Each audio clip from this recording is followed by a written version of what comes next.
Just to remind you, probable cause was previously found on this complaint, so now we have before us a proposed joint stipulation. After we consider the remarks made and the stipulation presented, our option is to approve or to reject the stipulation. If it is not approved, then the complaint would automatically go to the Division of Administrative Hearings, which I'll refer to today as DOA, for an evidentiary hearing, or the parties could negotiate a new resolution. The complainants have the right to respond in writing, but not the right to make remarks at the meeting. Are there any members that need to make a disclosure? Hearing none, Ms. Hadley. Respondent served as the General Counsel of the Florida Virtual School. The Commission found probable cause to believe that he violated Sections 112.3136 and 112.3138 of the Florida statutes in allegations 1 through 6. The case was forwarded to DOA for a hearing. You've heard about DOA's new voluntary mediation process called the Alternative Dispute Resolution Program. It allows the parties a chance to resolve matters with an alternate DOA judge serving as a mediator. In this case, via the ADR process, and with the advice of that alternate DOA judge, the parties were able to come to an agreement. In the stipulation, respondent admits that he violated Section 112.3136 Florida statutes by having a virtual school employee perform clerical duties for his private business, and agrees to the entry of a final order recommending a civil penalty of $5,000 with public censure and reprimand. We ask for the allegations 2 through 6 to be dismissed as a part of the settlement agreement. We respectfully ask for the Commission's approval of the joint stipulation.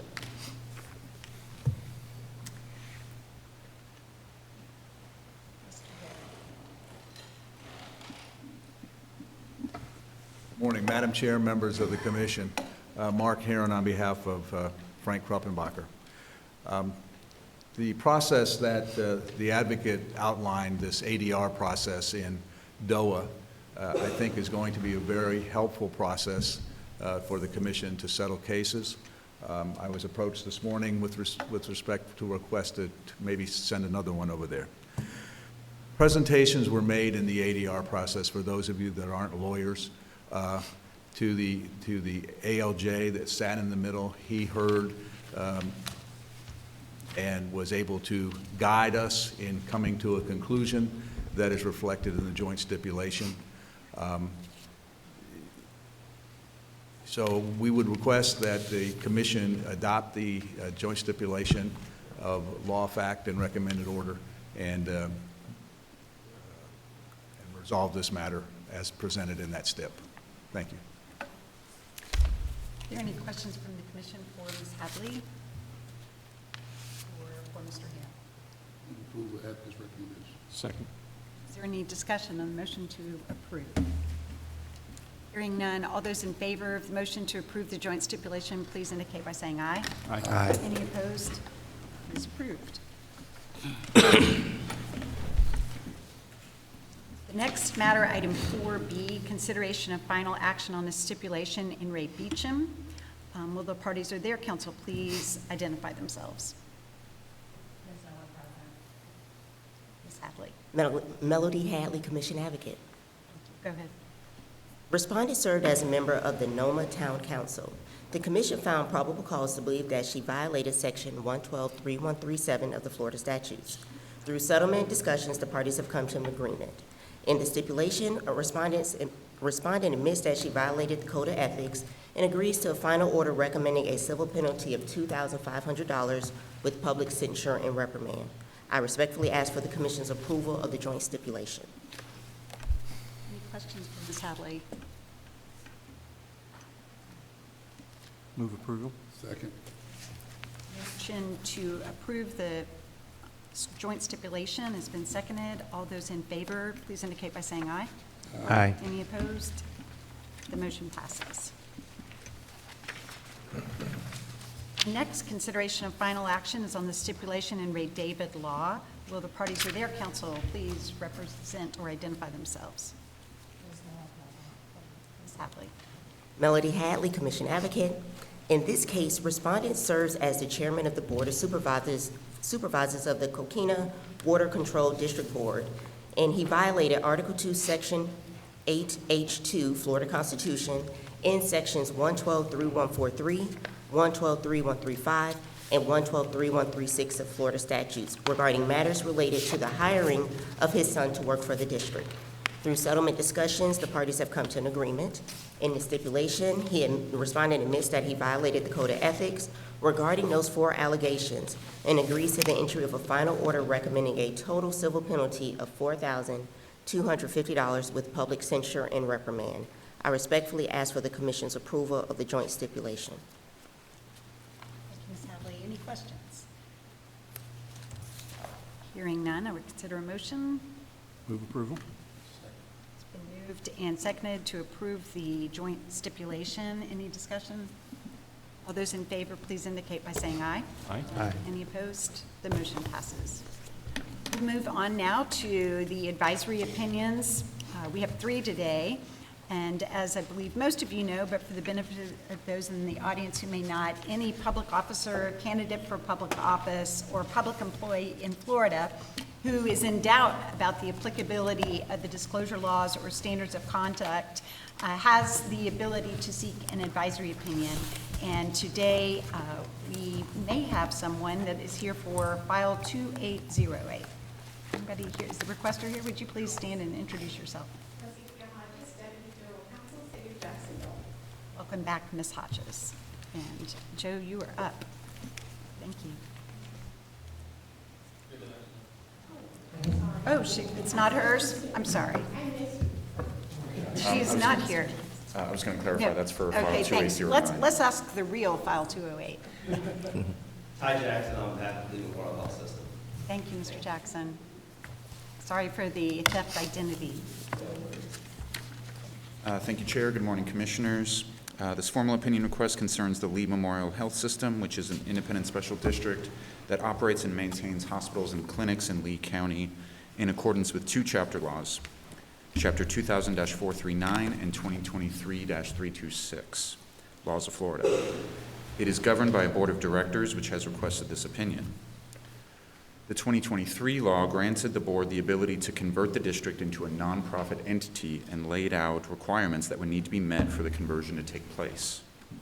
Those requirements are laid out in detail in the draft opinion. Now, the 2 laws have 4 key provisions that are relevant for this opinion. The first is that the 2000 law permits current system board members to be compensated, and they are compensated.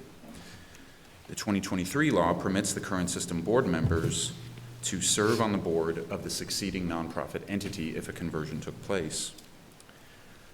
The third is that the 2023 law is silent on the matter of compensation, thus allowing the nonprofit board members to be compensated as they may be in any other nonprofit organization's directors. Now, normally in this situation, we would consider voting on the conversion with the intent to serve on the board of the succeeding nonprofit entity as a compensated member. We would consider that a voting conflict because that vote would clearly inure to their own special private gain or loss. In that case, we would normally advise them that they must state the nature of their conflict, recuse themselves from the vote, and file the memorandum of voting conflict. But the 4th provision, which is in the 2023 law, states, quote, intent to serve on the board of the succeeding nonprofit entity does not disqualify any member from voting on the proposed conversion, end quote. So it is with this background that the system board asks whether its members may vote on the proposed conversion with the intent to serve in compensated positions on the board of the succeeding nonprofit entity without violating the Code of Ethics. While this commission does not have jurisdiction over the chapter laws referenced, it may consider them as a defense to the application of the Code of Ethics. The requesters are presented with conflicting guidance. The Code of Ethics applies to the requesters generally because they are public officials and states that they may not vote. However, Chapter 2023-326 applies to them specifically because they're named in that chapter law. And that chapter law states that they may vote. Now, it's a well-established legal principle that when a general provision of law conflicts with a specific one, the specific law will control.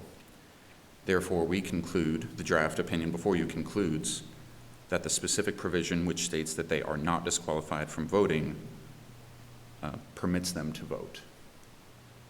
However, both the Code of Ethics and Chapter 2023-326 require that any potential conflicts of interest be disclosed prior to the vote. Therefore, any board members intending to serve on the nonprofit entity's board must announce that intent at the time of the vote.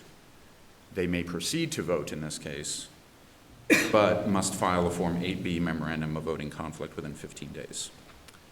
I'm available for any questions. Thank you. Yes, Commissioner. So they can vote as long as they disclose it. Is that the skinny of the whole thing? Yes. Any other questions? Thank you for taking that one apart, and thank you, Mr. Jackson, for the inquiry. I think it was a legitimate question. Is there a motion to approve the advisory opinion? So moved. Second. It's been moved and seconded. Any discussion? All those in favor, please indicate by saying aye. Aye. Thank you. Thank you both. Thank you, Madam Chair, thank you to the staff for the work on that. I know it was a complicated process, we appreciate that. Thank you. Now we'll move to 2809. Is there anyone here on behalf of the requestor? Let's try it again. Thank you, Ms. Hodges. And you are up again, Mr. Burns. Thank you, Chair. This request comes to us from the City of Jacksonville's Office of Ethics, Compliance, and Oversight on behalf of City Councilman Mike Gay. Approximately 20 years ago, the city began contracting exclusively with Musco Sports Lighting LLC for all of its sports lighting needs at stadiums and parks, et cetera. Partially to standardize equipment and parts across all the city's systems, but also because of their quality and pricing.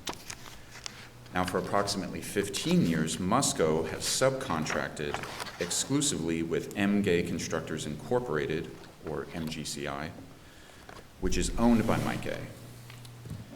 And less than 1 year ago, Mike Gay was elected to the Jacksonville City Council, which clarifies the need for this opinion. And Musco has been subcontracting the installation of its systems for the city of Jacksonville to MGCI for 15 years because it is the only licensed electrical contractor in Duval County that has the cranes, crane operators, drill rigs, electricians, and people with commercial driver's licenses that are necessary to transport the large equipment.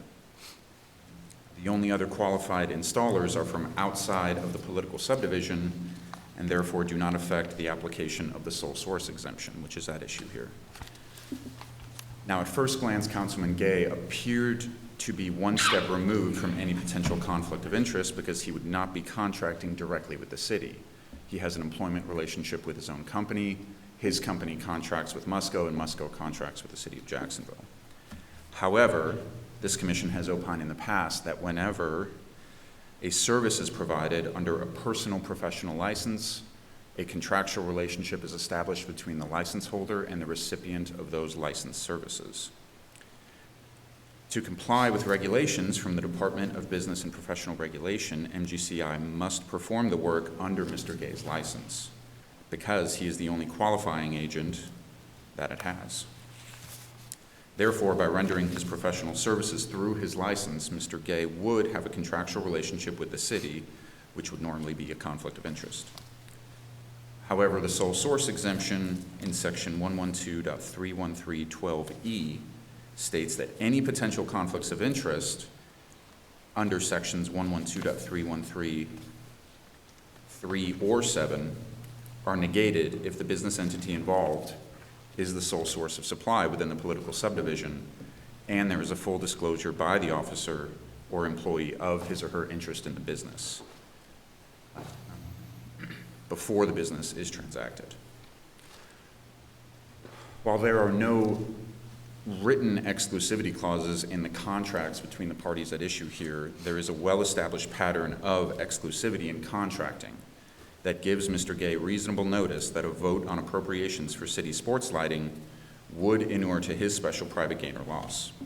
Therefore, he should announce his conflict prior to any such votes recuse himself and file a voting conflict memorandum within 15 days of the vote. In sum, however, the draft opinion before you concludes that the sole source exemption applies due to MGCI being the only qualified contractor in the political subdivision, and therefore any conflicts of interest under sections 112.313(3) and 7 are negated. However, it's important to remember that any potential misconduct by Mr. Gay would still be prohibited by section 112.3136 and Article 2, Section 8H2 of the Florida Constitution. Available for any questions. Any questions, Commissioner Newton? I'll call on you first since I saw you. Throw me out there first. I understand that this councilman, am I right? I don't want to say councilman. Yes, Councilman. We have to disclose any, his voting conflict and not voting, accuse himself.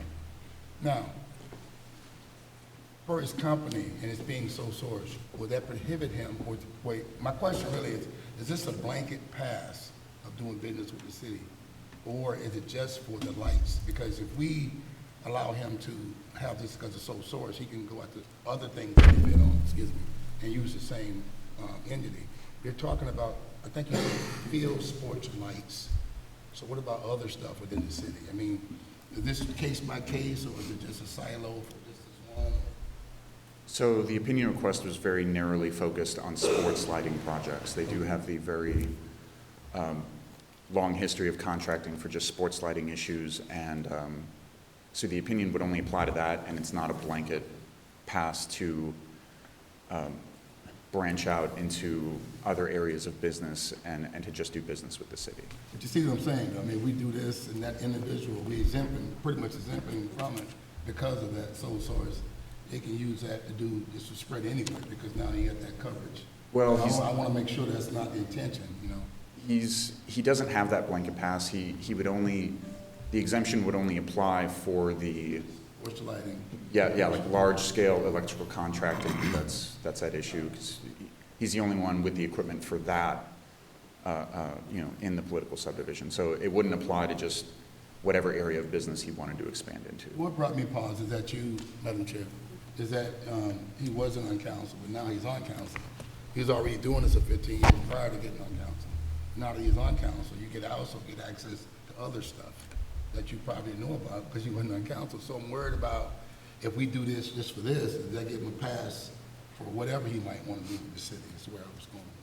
Well, it sounds that that concern would be covered by the prohibitions under 112.3136 and the disproportionate benefit amendment in the Florida Constitution. That's Article 2, Section 8H2. And so it sounds like the concern you have is that he's going to use his position to sort of aim funds towards other business endeavors besides just a sports lighting thing, but that would still be prohibited under 6 and Article 2. Mr. Aston? Thank you, Madam. Thank you. Commissioner Desker. I'm wondering if I'm missing something. What is the problem? Does he have concerns about abstaining from this vote? Anytime he votes can change this. Why is that a problem? I would think as an ethical person, you would just say, I'm out of this one because it's kind of close, it's kind of there. What's the problem? So I'm not sure I caught exactly what your question was, but are you asking if it's like, why is it a voting conflict if he sees a sports lighting appropriation? Why is he even asking? I think I'm missing the connection here. Why wouldn't he just abstain from every time they vote on this? So Mr. Burst, if you want backup, only if you want it, there's a guy right there. I think I'm understanding the question, and so I dare to step in. It's not that he doesn't, it's not that he wants to vote here. This is us giving the full spectrum of advice here. This came to us as a conflict of interest question. We answered the conflict of interest question saying he has a sole source exemption. But if we stopped there, and I think it would be incomplete advice, because there are voting concerns that we're aware of that just through what the request looks like. So we addressed voting as well. That's not to say he has a problem abstaining or anything like that. To the contrary, I believe he's well advised by the city of Jacksonville that he has a voting conflict already. So they already knew that, and they were advising him of that, so that part of the opinion is not news to him. Any other questions? Thank you, Mr. Burns. Second. It's been moved and seconded to approve the opinion. Is there any discussion? All those in favor, please indicate by saying aye. Aye. Thanks, Ms. Hodges, for making the journey, and thanks to the City of Jacksonville for showing up always.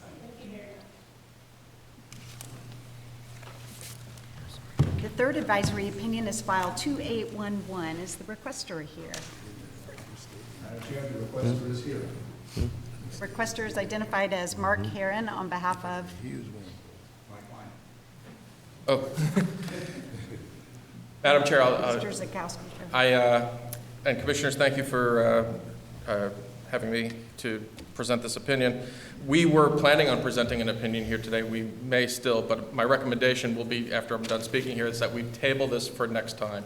The reason for that is we researched an opinion here, and it's about trusts, and last time I was here, we did an opinion on trusts, and I told you it might be 40 years before we do another opinion on trusts, and we're here again today to do another one.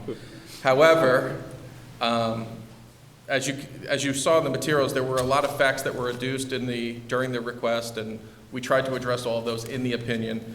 I became aware today that there is some additional facts, or there's an additional question from Mr. Heron's client that I think I'm not prepared to say that we can answer after this opinion is done, that we could do it by letter. I think it's something that you guys would need to step in and advise on. And so rather than issuing two opinions to this gentleman, I'd rather answer the question that he's got. And I can tell you, Mr. Heron can tell you more about what it is, but I'm not prepared to, I haven't researched on it, I'm not warm on that question. I would love to research it, include it in the opinion, present that to you so we give this particular individual the full spectrum of advice on this particular issue. And my understanding is that the request is not time sensitive. He's got a financial disclosure filing requirement where he will be due to file in July. So if we make this for the March meeting, he still has plenty of time to take the advice, adjust, and remain in compliance with the law. So after Mr. Heron explains what the issue is, my recommendation is that we table this matter for the March meeting. Thank you. Mr. Heron. Madam Chair, I concur in everything that your general counsel just told you. The issue that we're talking about that's not specifically addressed in the request is what's the effect of a waiver of trust accounting, which my client has already done. Now, the law says he can revoke that waiver, but it's not necessarily retroactive.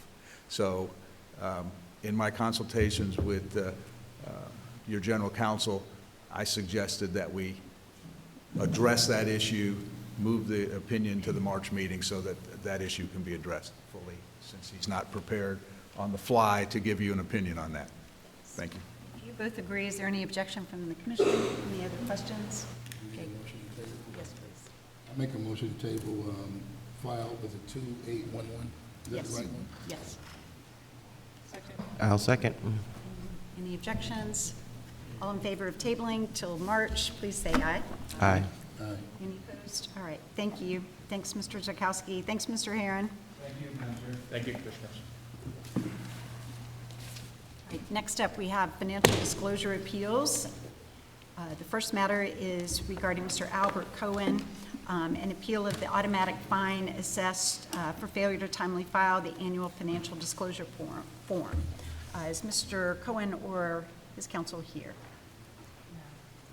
All right, Mr. Schaefer.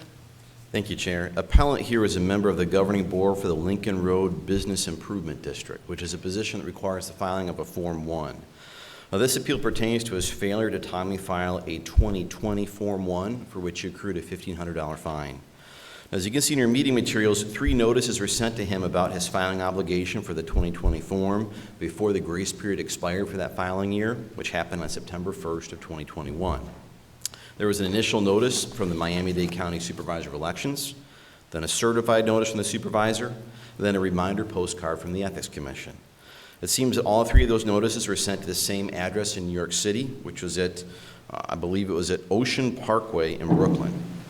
The appellant submitted his 2020 Form 1 in January of 2022, which was far enough outside the expiration of the grace period that he accrued the full $1,500 fine, but he has brought this timely appeal. Now, in his appeal, appellant is arguing that he never received timely notice of his filing obligation for the 2020 form because during the time in question when the notices were sent, he was not present at the addresses where the notices were delivered because he was working remotely due to COVID. This is actually supported by Postal Service records, which indicate that the certified mailing sent by the supervisor's office was just left in the mail slot of the building due to the pandemic. So essentially, he's claiming lack of notice. We have nothing to dispute that claim of lack of notice. And in fact, what we do have supports his claim because it appears he may have received that certified mailing. For that reason, I'm recommending here you find there are unusual circumstances which justify waiving the $1,500 fine that was assessed. I present that order now for your review, and I'm happy to answer your questions. Thank you. Any questions? Second. Moved and seconded to approve the proposed final order. Is there any discussion? All those in favor, please indicate by saying aye. Aye. Any opposed? The motion passes. Thanks, Mr. Schaefer. Next up, we have Philip Maricini. Is anyone here on his behalf? No. Hearing none. Ms. Hayward, would you please make your presentation? Thank you, Madam Chair. Good morning, Commissioners. The appellant was a member of the Naranga Lakes Community Redevelopment Agency, a position that requires the filing of a Form 1. This appeal pertains to his failure to timely file his 2018 Form 1, for which he incurred a $1,500 fine. As you can see in your meeting materials, many notices were sent to him about his obligation to file the 2018 Form 1, both by the Commission and by the Miami-Dade County Supervisor of Elections. They were sent to an old address of his, however, and he didn't receive the notices, including his notice of his appeal rights. When the appellant contacted the Commission in December of 2021, he informed us the notices had been sent to an outdated address. The Commission sent him a Form 1, 2018 Form 1, and an appeal form. Shortly thereafter, the Commission received his 2018 Form 1 and his appeal of the automatic fine for form year 2018. The basis of his appeal is that he never got notice of his obligation to timely file. Even though the appeal is untimely, I recommend that you treat it as timely, given the fact that the notices, including the notice of his appellate rights, were sent to an outdated address. The appellant says he never received them, and we have no evidence to dispute the claim. In appellant's appeal, he's asking that you waive the fine because he did not receive timely notice of his obligation to file. And we know he did not receive the appeal rights initially. The Commission has found a lack of notice to be a legitimate reason to find that there were unusual circumstances that prevented an appellant from filing their financial disclosure form. Due to the lack of notice, I recommend that you waive the $1,500 fine, and I present this for your consideration, and I'd be happy to answer any questions. Thank you. Are there any questions? I just one, just if for future, how many of these come before us, but are we required to notify a change of address? And how many people can come forward and keep using this? I mean, the COVID one makes sense. It went, to a box and you can certify them again together, but is there any requirement for us to notify a change of address if we have permission? So the law was updated with e-filing so that we're now doing this all electronically through email, and as part of that, there's something in the statute that says that they're required to keep an updated email address with us. This, of course, is occurring before e-filing. This is the 2018 financial disclosure, so this is well before e-filing, so that requirement would not be relevant here. But going forward, as we get years on and we start doing appeals for post e-filing fines, then those issues will slow down and stop happening. You'll see that. Mayor, just a comment. I fear that's not true. I mean, hundreds and hundreds of emails a day, it's much more Are we gonna be doing still certified notifications in the regular mail, or are we just doing notifications email? I'm not 100% sure. I will defer to Kim on this, but it's my understanding that all the notices have to be done by email in the new system. We certainly could decide to do a belt and suspenders approach and do certified mail on top of that, but If I agree with you. I think the email, It's gonna be, I get hundreds and hundreds a day, they get buried so quickly, I just think the level of when you get a certified letter, that's very serious, and maybe there's a layered approach there, I know it costs money, but I think you're gonna have a lot of people in here that say they didn't get the email. It went to spam, it went to junk, I didn't see, and through the chair, I think it requires that once they miss the deadline, there's a weekly email that goes to them. which again, if it's not open, To the it bad just, address. it just goes to spam and you never, it's just. Emails are going to be a big challenge. Okay. Yes, Commissioner Newton. Yeah, I was gonna state that I like going forward, we could, you be able to remedy this, because when you were saying 2018, I'm like, that's 6 years ago. It's like, that was almost forever. And also, and I had a problem with that too, because even though you send out certified mail, you can not pick it up and not sign it. Because what I'm hearing is that we proved that the mail was never received, so I don't have to sign it, I can leave it, they can keep leaving notices, and I just let it go back. And if it goes back, then you never received it, so I get a waiver. I think the emails are gonna be more expeditious, because it's gonna require them to keep the email updated, they're elected officials and people that have to do these forms. And then if you start hitting them every week with them, they're gonna see one of them, hopefully. And that should remedy that. And I like that part because it's got an automatic fine attached to it. See what I'm saying? Even though you didn't get it or you dodged it or whatever, it still hits you with a fine. And the only time you respond is when you see that fine. When you see that fine, now you're gonna talk to them and say, I want you to waive it because I never got it. But you saw the fine letter. Imagine that. So, We'll be here for when it happens. move approval. It's been moved, it's been seconded to approve the proposed final order. Second. Any discussion? All those in favor, please indicate by saying aye. Aye. Any opposed? The motion passes. Thank you, Ms. Hayward. The next matters FD 20056, 21003 in Ray Frazier, and number 22013 in Ray Hogu, are matters in which the appellants didn't request a hearing. Are there any members who need to make a disclosure? Hearing none, I would entertain a motion to, if you don't want to hear from staff on this, to accept the proposed orders as a group. It's been moved by Commissioner Second. Deskovich and seconded to take these matters up collectively and to approve them. Any objection? All those in favor of the motion say aye. Aye. Any opposed? The motion passes.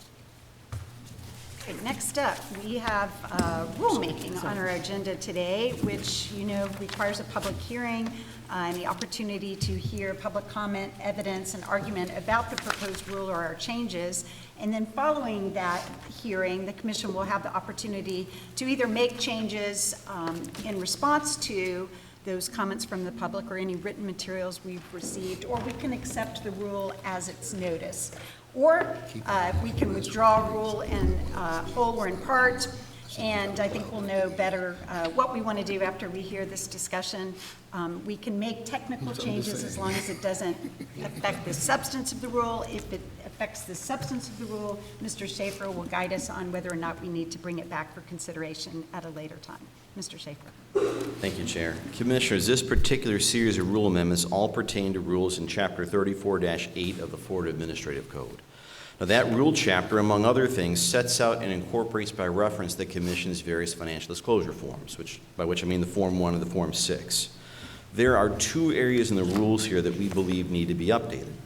One change is being proposed at your direction based on the discussion at the last meeting about former Commissioner Lyle's opinion request. The other change is more bookkeeping in nature. It's just something we think needs to be tweaked to avoid some confusion for a particular type of filer. Now, turning to the first change, it pertains to attorneys disclosing the names of their legal clients on their Form 6s. If you remember at the last meeting, we discussed a Florida Bar Rule, Rule 4-1.6A of the rules regulating the Florida Bar, that says that an attorney, and this is a quote, must not reveal information related to a client's representation. The Florida Bar calls that the confidentiality rule. Now, the Ethics Commission has no authority, and we discussed this at the last meeting, to interpret that bar rule or to determine how far it extends. But the Florida Bar's Professional Ethics Committee does, and it has issued an opinion indicating that the confidentiality rule might be triggered if an attorney, who is a public officer, discloses the identity of a legal client on a financial disclosure form. Now, just to kind of give you an aside here, there's a difference that I want to clarify between the confidentiality rule and the concept of attorney-client privilege, which I'm guessing most of you have heard of. Attorney-client privilege is a concept found in the Florida statutes. There's actually a law that's been passed about it. And essentially what it does is it protects any communications between an attorney and the client during the course of representation, as long as the communication relates to the matter being litigated, or the matter, I guess, that they're representing them on.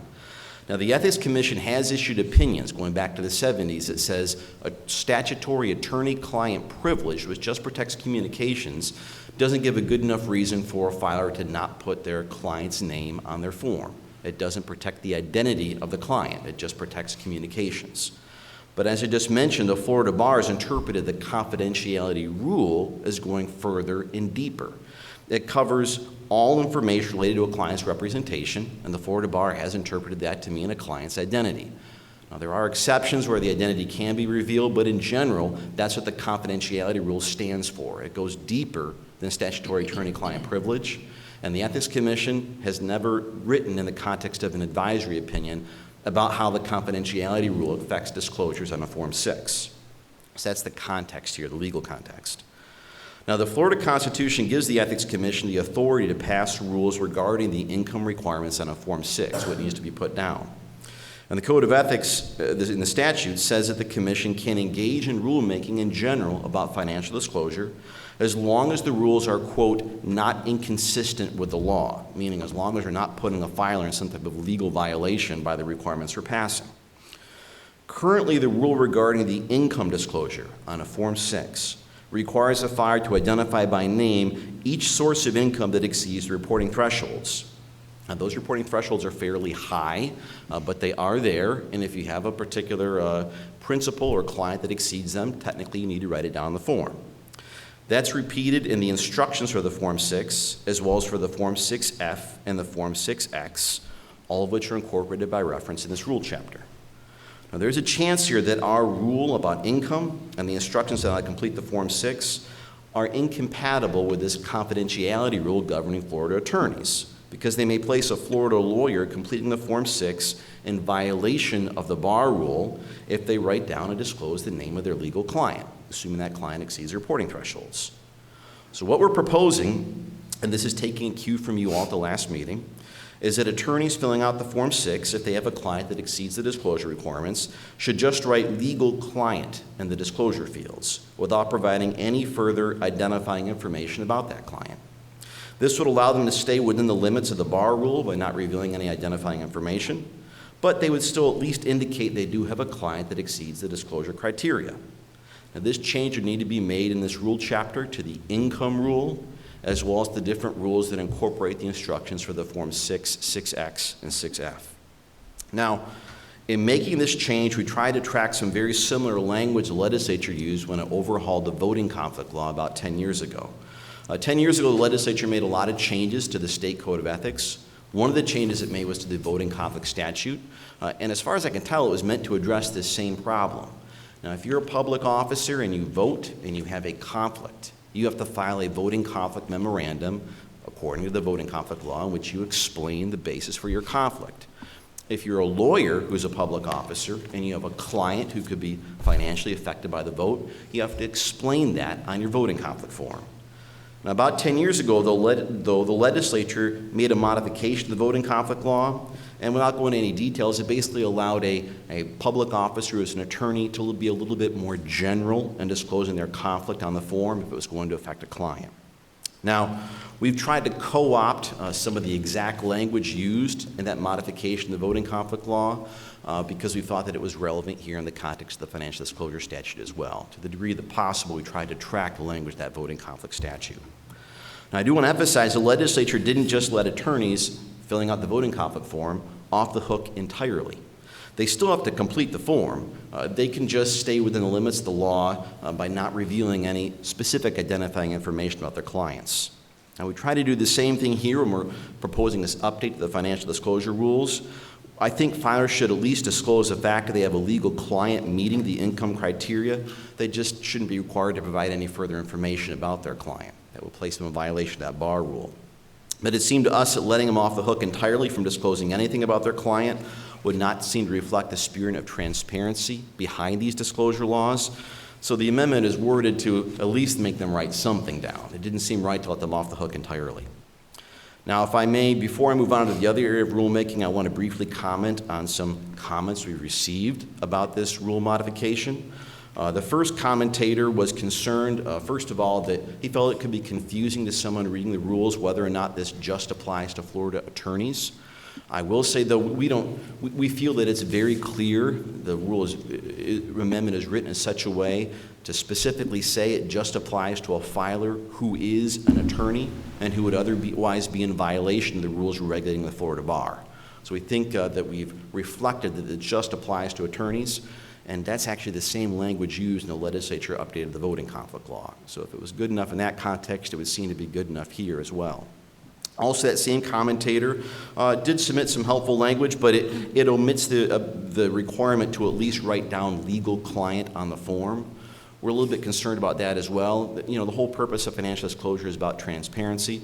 We don't just want to overlook that entirely. It seems to us that it would be relevant for the filer to at least write down legal client, just not revealing any more information about that client. Now, the other commentary that we got, the other comments come from individuals who believe that things should stay just the same as what they are.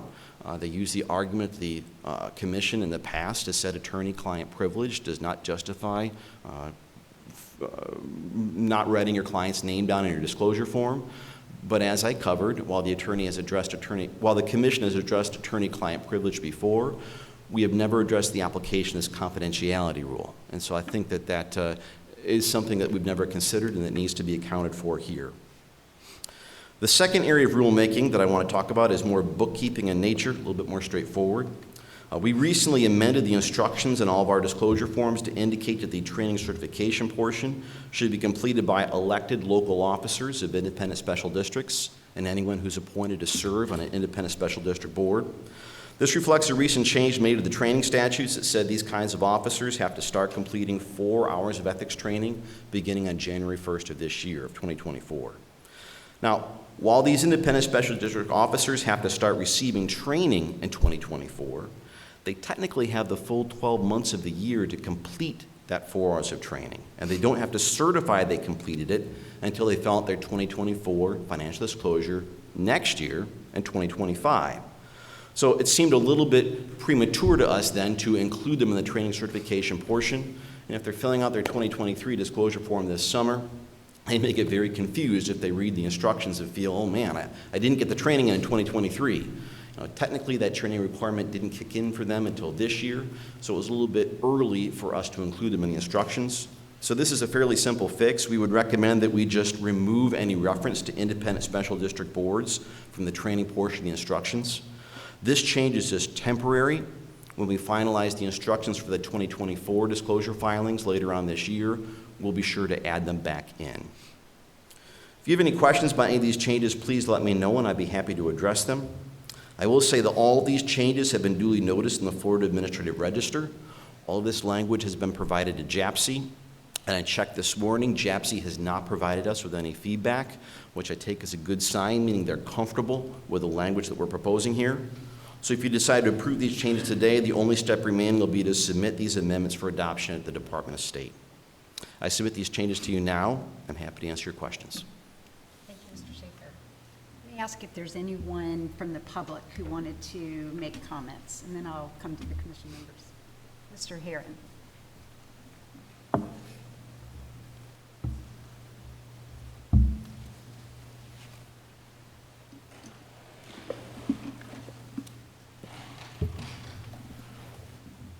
Mark Heron commenting on behalf of himself.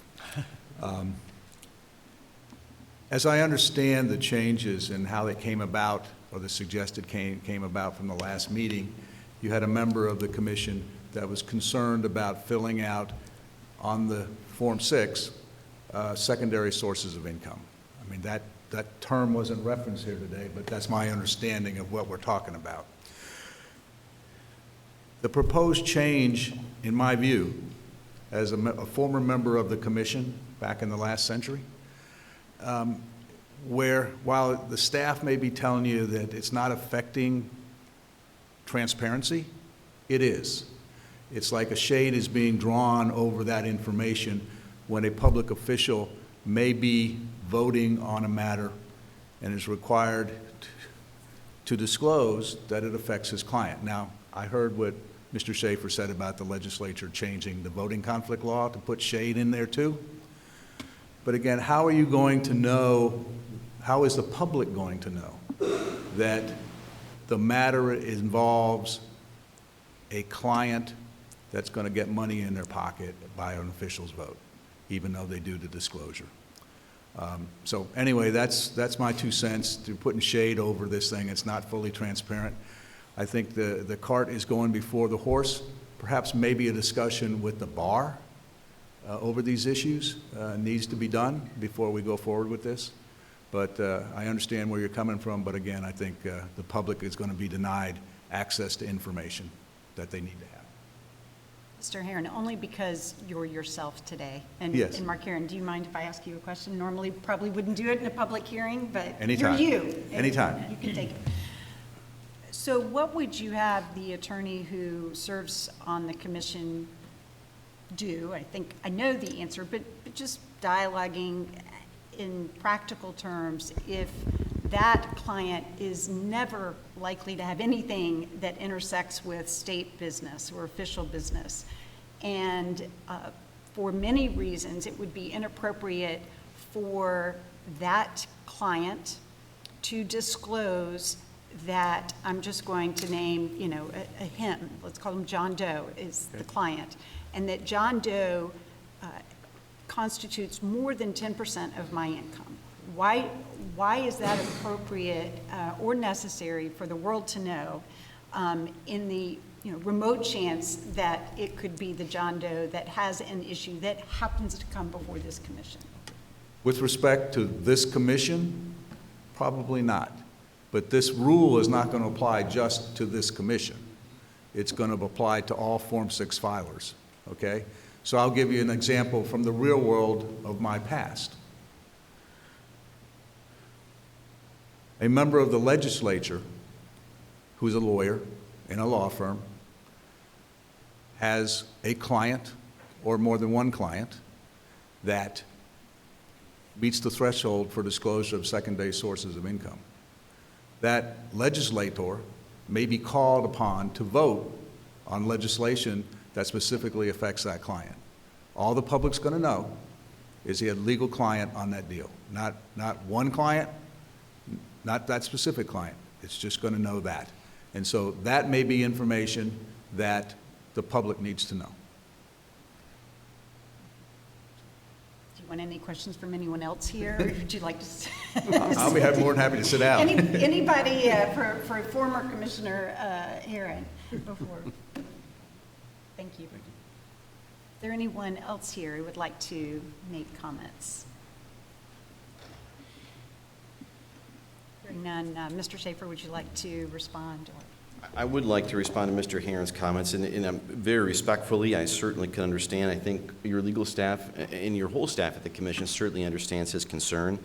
A couple of things I do want to emphasize, that we are not here this morning about the voting conflict statute. We are just here about the financial disclosure rules, and I just want to make that very clear. I use that as an example because it looks like the legislature has addressed this before in the context of the voting conflict law, but that was already done by law about 10 years ago. So I just want to clarify that what we're asking you today is just going to affect the rules regarding financial disclosure. The only reason I address the voting conflict statute is because it looks like the legislature has already dealt with this in that context, and we thought some of the language could be co-opted because it was helpful. I also want to emphasize This rule change may affect certain clients, but I think our chair alluded to this. The disclosure criteria on the Form 6 is very high. I think that this is just going to affect those who might have to disclose a client of their law firm as a secondary source of income. That's going to mean that the client has to comprise over 10% of that firm's income during the year. It's very conceivable that there are filers who are going to have to grapple with this, but most attorneys are going to work for firms who may not have clients that ever cross that threshold, which probably answers why we've never had to address this before, because it happens fairly rarely. I also wanted to make two other points. Our concern here is that our authority to pass rules about disclosure, or really rules just in general, is that we can't engage in rulemaking if it's inconsistent with the law. Now, we have called the Florida Bar. I personally called them. I did speak with one of their attorneys, and the Florida Bar's position is that a filer is going to be in violation of the confidentiality rule if they identify a client. And as mentioned at the last meeting, the Bar actually issued an opinion saying that as well in the late 70s. So if we are to continue this course without acknowledging this, we may place Florida attorneys between a rock and a hard place, where if they fully comply with our disclosure rules, they're going to be in violation of the law. And that's really what we're trying to address today. One other change that I do want to acknowledge, although this is something that Mr. Herring didn't address, but some of the comments we received did raise it. We have broader rulemaking in this area on the Form 6 than on the Form 1. The Florida Constitution gives the Commission the ability to pass rules regarding income requirements in the Form 6, but it doesn't specifically give us that authority regarding the Form 1. The legislature has actually passed a statute about the income requirements on the Form 1. So if you're curious why my recommendations today are just going to the Form 6 and not the Form 1, it's because we've just been given much clearer authority to pass rules in the context of the Form 6, which is why we have this specific income rule about the Form 6. The legislature's kind of taken up that baton with the Form 1, and our encouragement would be that if this rule does pass, the legislature should be encouraged to amend the Form 1 statute to make a similar reflection for attorneys completing a Form 1.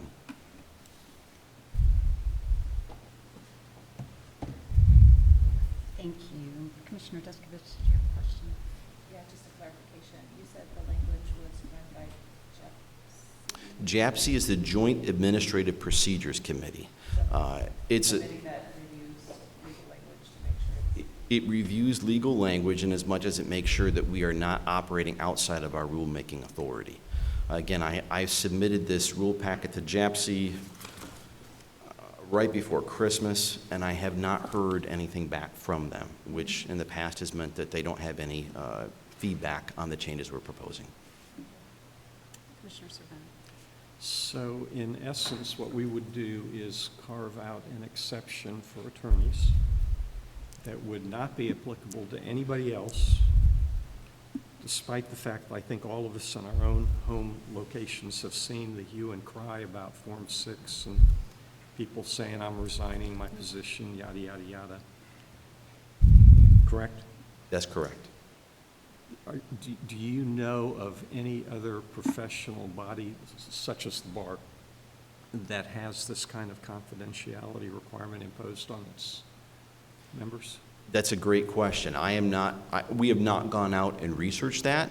If a particular profession were to raise some type of rule regulating their profession, we would have to address that in that context. This is coming before you based on the discussion, though, like I said, about former Commissioner Lyle's opinion request at the last meeting. He was an attorney. He raised his concern about the confidentiality rule. Right, and in essence, without this change, any attorney would be faced with the difficult decision he was about which of two things can I do.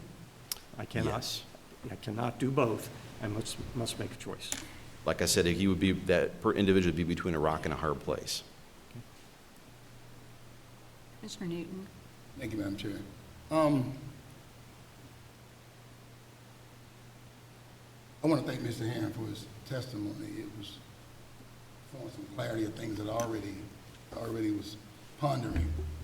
And I got one major question for you. We have over 120 members in the Florida House where I served at, over 40 senators, and I think the vast majority of those individuals are attorneys. How have they dealt with the Form 6 for all these years and never had a problem like we have with the people that's serving on this commission? The only way that I can answer that question, Commissioner, is to say again, these reporting thresholds are fairly high. It may not be that very many people had to encounter this before where they had an actual client at their firm that would exceed those thresholds. Because again, they would just have to report a client exceeding 10% of their firm's income in a calendar year. It may not be that that occurred all that often. Okay, let me, Madam Chair, if I could. You used words like never. So let me ask you, in the history of the Ethics Commission, have we had anyone had to disclose their legal clients on the Form 6? I have not reviewed obviously all the forms that were filed at the commission. I don't know the answer to that question. When I said the word never, what I meant was the commission has never before grappled with the confidentiality rule that we're talking about today in the context of disclosure. We've just addressed attorney-client privilege. Well, you said never, if I may, Madam Chair, you said never in the content of the dollar amount and the percentage. You said no one has never reached that amount. From clear, we might have to play it. Oh, well, That's it's what I meant. possible You said that, never. yeah, I understand. It's possible that someone has. I don't know how they would have addressed it because we don't audit each and every form. We would just look at forms to make sure that there's nothing confidential on them in terms of something under Chapter 119 that would have to come out. And then obviously if a complaint is filed about them, that's when we review the form. See, we have, like you said, authority for rulemaking, but this looks a lot like legislation from the bench, because it's all about financial disclosure and transparency. That's what we're about. We're Ethics Commission, ethics. And now we're gonna make a rule up where you can not be transparent and not disclose where your finances are coming from. You see, that's where I'm having a tough time with this. You know, serving in these positions that require Form 1s and Form 6 is, in essence, fleas coming with the dog. You want the pretty puppy, but he got fleas on it. Which means if you want to serve in these commissions, they have disclosures for transparencies. I can't come on here and I'm making, I don't know, $20,000 a year, and then next year I got $15 million in my bank account. It won't take a rocket science to figure out where some of that money probably came from. And I think that's why the people of the state of Florida want to know. They want to know.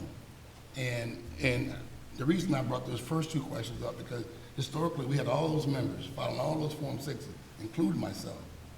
And we just have a problem now because we have attorneys serving on the Ethics Commission that wants to not disclose where their finances are coming from. That's the bottom line. Forget about the client, because if he wasn't giving them money, he wouldn't be a client.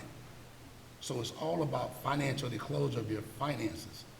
And you're hearing all this rhetoric around people that are resigning their positions, but you got to ask yourself, have they been using those positions all these years to enrich themselves because they wasn't required to disclose their financial relationships with people that they were voting on that was enriching them, and i.e. they're getting returns, you know? I mean, it's back in the call. But I'm just listening to what we're saying and what we're doing. The other commissioner asked a good question. Is there any other profession that would have to disclose the confidentiality? If a doctor was up here, and a doctor receives money from an individual, okay? Don't the doctor have a right to protect his patient's information? I think that's privileged, if I'm not mistaken. A doctor and his patient's information, you don't have to disclose that. But he's getting money from them too. So I think that'd be another profession. You say you didn't know of another profession. I think doctors, I don't want to misspeak, but I know they get paid and they don't have to disclose their patients legally unless they're compelled to by a court. But I'm just having a real big problem with the Commission on Ethics. The Commission on Ethics coming up with a way to get around disclosing the finances that individuals are receiving and not reporting on their Form 6. I'm not talking about names, I'm talking about dollars, money, and financial disclosure. So you have to, if you can talk to me a little bit on that, it'll make me feel a little bit better about rule changing or legislation from the bench or whatever we calling this. I'll do my best to kind of address your concerns, and we certainly do understand them. In terms of doctors, there very well may be a rule regulating the medical profession. I'm like Steve would say, I'm not warm on those rules. You know, what we try to do here is just address the concern that was raised at the last meeting, which pertained specifically to this Florida bar rule. And I will say as well, when the legislature addressed this in 2013, when it updated the voting conflict law, the only profession that it addressed there was attorneys. So I'm not sure if that's because it didn't account for physicians, or if perhaps the intricacies of the laws governing physicians didn't shield revealing identities in certain contexts. I don't know the answer to that. What we try to do here, though, is just address the question that was raised about the bar rule. But if I may, we understand your concern and Mr. Herron's concern regarding transparency. That's why we would strongly encourage you that if you go forward with this, that you at least, at the very least, require them to put down legal client. And I understand that some might argue it's kind of a hollow victory without actually identifying their client, but at least it discloses something on the form. I don't think it would be right for them to put absolutely nothing down on the form regarding a client that they have. Regarding whether or not we are legislating from the commission's bench, when it comes to legal authority, and that is something that JAPSI reviews, which Commissioner Deskovich asked about before, if we have the authority to engage in rulemaking. But if you look at Article 2, Section 8 of the state constitution, and you look in particular at Section Section I-1, it gives the commission the authority to pass rules, and this is regarding the Form 6, under which the Form 6 is to be filed, shall be prescribed by the independent commission established early in that subsection, which is you. And it says such rules shall include disclosure of secondary sources of income. So we have been given the specific rulemaking authority in the state constitution to pass rules in this regard. Now again, that just goes to the Form 6. The legislature, because of that, has on its own taken up the baton in the context of the Form 1. It's passed statutes regarding the income requirements in the Form 1. So we wouldn't have the ability to pass rules regarding income disclosure in the Form 1. But in terms of whether or not we're engaging in improper legislation, that is something that JAPSI would have reviewed, and right there in the state constitution, it gives us the ability to pass rules in this regard. If I may add to that. Hold on, just one second. I'll let Mr. Zurkowski respond, and then I just want to make sure that we are directing questions to Mr. Schaefer, and then we can have our own internal debate. Just a follow-up question, if I may, Madam Chair. Wait, let me say, Mr. Zurkowski had a response. I agree with everything that Grace said, and Grace covered it really well. I wanted to add to that. I think what your charge here is, and so that you understand exactly what the decision that you're making is, what your choices are. You're really balancing two needs here, two values. On one hand, like you've identified, there's a transparency value that we're all fully aware of, and that we all strive to espouse. The public has a right to know. And then on the other hand, what you have is you have a rule that in practice for lots of people kind of puts them in a gotcha situation. A lot of these attorneys are not going to know what 10% of their firm's income is going to be until they do year-end accounting, which is after the year has ended. So they're in a situation where they're discovering that they are now in a situation that puts them in a situation where they have to put the name of the client on the form, which puts them in violation of the bar rule. The rule creates a gotcha situation, which, if you were asking me, I would tell you is not the hallmark of great rulemaking. And so what we're trying to do is try to put people in a situation where we value and we recognize the right of the public to know, while also balancing with that the hallmarks of good rulemaking, where we don't put people in gotcha situations where it's just a complaint factory, where people are in that situation and they're automatically going to find themselves in a violation before they even have the ability to fix it. So that's what we've tried to do here. You're apt to recognize the values on one side of the ledger, but there's this whole other thing happening on the other side that needs attention. I have a question, though, for Father, Madam Chair. And I do appreciate our counsel. That's why I always, like, no matter in everything I did in my whole elected career, I always relied on the voice and the recommendation from counsel. That's what might get out of jail free card. They tell him what to do, so I appreciate that, and I do believe it. Let me offer up a question as an amendment to like you're saying, to not let them off the hook and to put something down in our capacity of rulemaking, and also not run afoul with the bar. Can we amend that to say legal client and put the dollar amount next to it when you say legal client? So that at least the people will know that you got this much money from a legal client, and that way you won't disclose. I don't think there's a conflict. I don't think there's an attorney-client on the dollar amount. I think it's the name and the work product. But if you can put legal client, if you're gonna use legal client, put dollar amount, so you at least have a finance disclosure. Now, that's already actually addressed in previous subsections of the rule. The income rule is Rule 34-8.005. We're recommending adding a new subsection to it, subsection 5, which reflects what we're talking about today. Subsection 2 of that rule already says, though, what the requirements are, that you just have to disclose a client exceeding 10% of your business's income in the calendar year. So it actually does go into detail on the dollar amounts earlier in the rule. We aren't touching that part of the rule with this. We're just adding a subsection out of the end. So what you're talking about is already actually in the parts of the rule that we aren't adjusting today.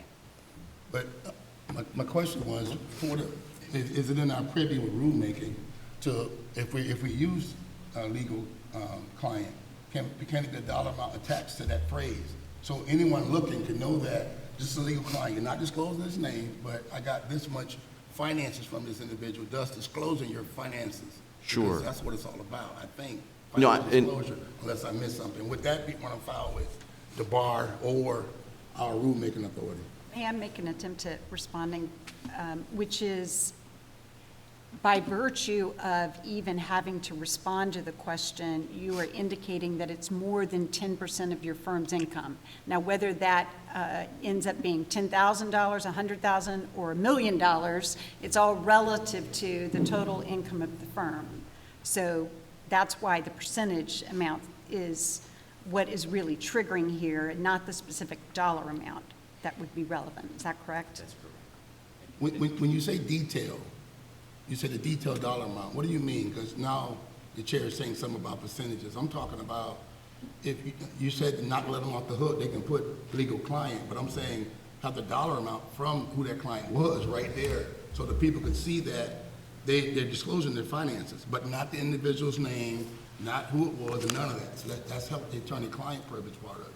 But the percentage, I mean, how they gonna, a percentage, it could be, you know, I don't know, I'm thinking about income, not just a percentage, a dollar amount. So they would see that, she just said 10,000, 100,000, a million, you'll see that. So I'm wondering, in our rulemaking, can we do that? Commissioner, Is that in our preview of changing the rule? Commissioner, when it comes to secondary sources of income like this, they've never had to write a dollar requirement down on the form before. They just have to disclose the identity of the client. And, you know, again, the requirements for disclosing this over 10%, that magic percentage, it's already laid out in the other portions of the income rule, and that particular requirement is fully described in the instructions already on the Form 6. What we're doing is we're just adding an additional sentence underneath that. I will add, So you're saying it'll show the dollar amount on the Form 6, what that 10% represents? Is that what you're saying? No, sir. What I'm saying is that in the past, no one has ever had to write a dollar amount down on the form, and the change that you're proposing would not just affect attorneys then, it would affect anyone completing the form. And I think that might add some complexity that's not currently there, and that would kind of spill over just affecting attorneys to affect anyone filing a Form 6 would have to write down a dollar amount in their secondary sources of income. Well, Let me let Mr. Zerkowski respond to. Thank you, Mr. Shea. through the chair, I think your concern is actually addressed halfway. I think that we're talking about secondary sources in the 10% rule, but if the client is a primary source of income to the filer, for example, if they're not getting the money through a firm, but if they're being paid directly by the client, if they're a primary source of income, then that number is disclosed because there's a column on the form for that already. So if they're a primary source of income, it's already set up for the person to disclose the number. So it would be legal client and then the number. On secondary sources, that's where this 10% comes in, which is a different category. So that's what Gray's been talking about, secondary sources. But it is the case that if it was a primary source, the number's already going to be on the form. and you're saying the entity is already disclosed on the secondary source of income that's over 10%? Currently? Currently, yes. But we would let attorneys say legal client and not disclose who the source was. Right. So therefore, not disclosing what the income was. That's correct. So that's the primary reason I'm saying that if you're gonna use that shade, legal source, attach what dollar amount that legal source provided, so that way you won't run afoul with disclosing your financial income on a Form 6 financial disclosure. That's what I'm asking about. That's what I'm asking as rulemaking, can we do? That's my question, and I think no one is answering that. We do have the authority to pass rules regarding disclosure of secondary sources of income, but what you're proposing then is if there is an attorney who has a legal client that exceeds the reporting thresholds for a secondary source of income, meaning they comprise over 10% of the firm's income that they work for, that the attorney completing the form would have, just the attorney would have to write legal client and then disclose the dollar amount that that client is paying the firm? That's what you're proposing?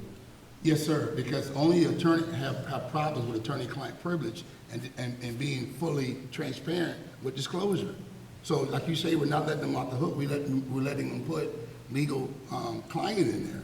But I'm saying, if you're gonna use legal client, that shade, legal client, you're gonna pull that down, it should be a dollar amount attached to that. So we, at least the people looking to know a legal client provided this much income, and they'll be disclosing their finances, which is required on a Form 6.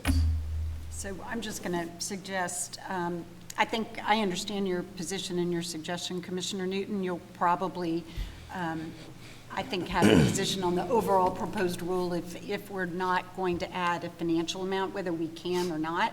I think that is beyond the scope of what we would do today, for sure, is add anything that require a financial amount, because that's more than a technical change. So my suggestion is that we pause just for a second, see if any other commissioners have any questions for Mr. Schaefer, and if not, we can re-engage in the merits. If I will, Madam Chair. But let me just ask, does anybody else have a question? I need to give somebody else a chance to dialogue. Okay, Commissioner Savone, and then I'll come back to you. I'm just trying to get an answer, and I can't get an answer from my legal counsel. That's Yeah, I all I'm think- trying to get, and you're intervening, so you can't answer. No. I'm just asking on the rulemaking, can we do that since we're gonna make a shade that says legal client? That's a simple question. I'm asking my counsel, can we do that? The Constitution gives you plenary authority to make rulemaking on secondary sources of income. Okay? So,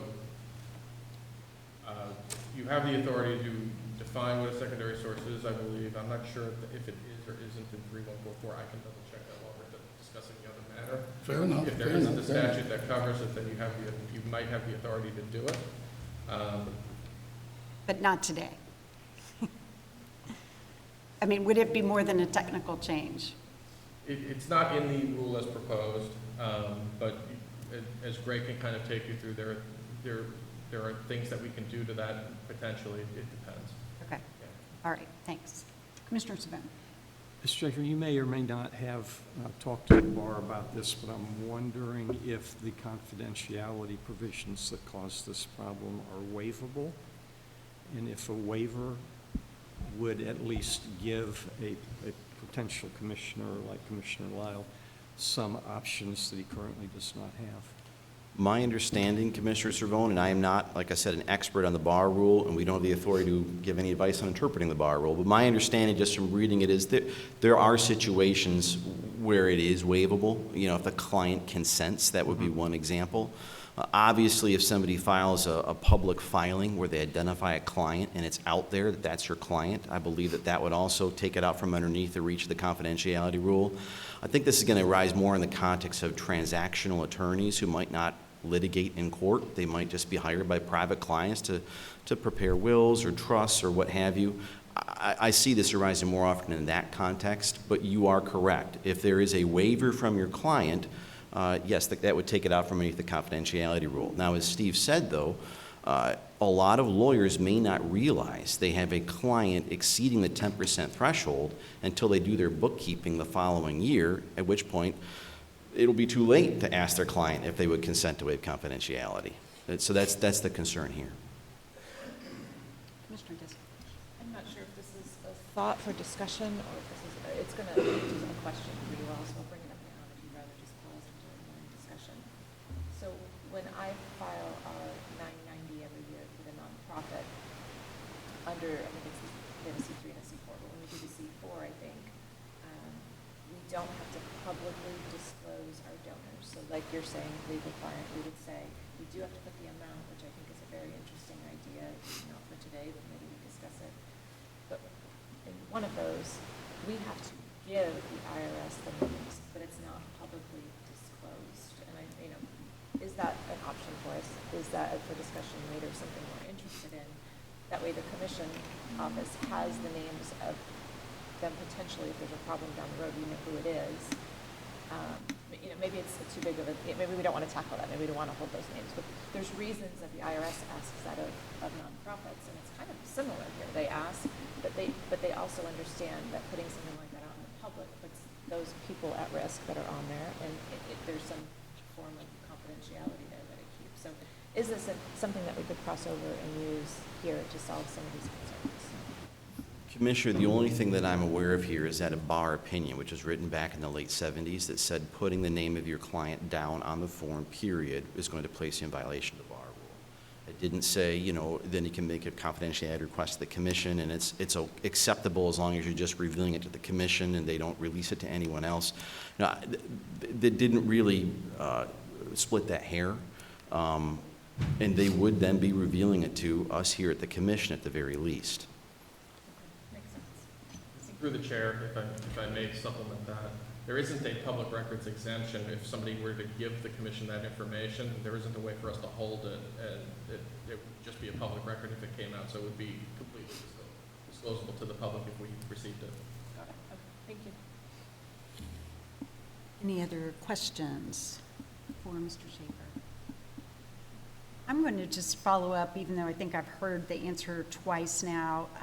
As we have considered this matter, and even though I have been one of those who didn't like it the way it was since the very first time I was called to a meeting, as I disclosed at the last discussion of this matter, that I have been in this situation where I think it creates the dilemma for public service as well as private sector business protection obligations. But hearing all of what we've heard today, as well as the comments that were submitted, I would rather err on the side of transparency than being able to protect. I will always honor my obligation to protect the confidentiality, but I just choose transparency over service, meaning I would resign if I got into that situation. But I wasn't, so I was prepared to say, even though I thought this was a good idea before, I'll back away and just leave the status quo for now, and we have to make difficult choices like Mr. Lyle had to make, which was to resign. But what concerns me is I hadn't quite zeroed in on the rock and the hard place. I thought the rock and the hard place was you have to resign if you are going to have to disclose or breach confidentiality. What your chronology has revealed is that you truly could be in the rock and the hard place. It doesn't matter if you resign, because that doesn't eliminate your reporting obligation. That's correct. That, to me, if we considered this rule, it's only because otherwise we are in a situation that is irresolvable for the attorney, as far as I can tell. If, and I realize those circumstances might be fairly remote, that not only you in excess of 10%, but that you didn't find it out until the year end, because the filing dates and the collection dates. But I guess I would have looked at it when I have to file, I would look within the last year. And then the next filing date, look within that last year. So the collections for my firm's fiscal year don't necessarily correspond to the Ethics Commission, but when I file, couldn't I just use the last 12 months from the filing date rather than look at year end? I'm trying to find a way to get out of the rock and the hard place from the legal perspective. When you're completing the income section of your Form 6, it deals with the calendar year, Okay. which is why we I tell didn't people on a remember Form 6 they can file their income tax return for the previous calendar year. Other portions of the form can be tied to different reporting dates, maybe even a date more recent than the previous calendar year, but not the income portion.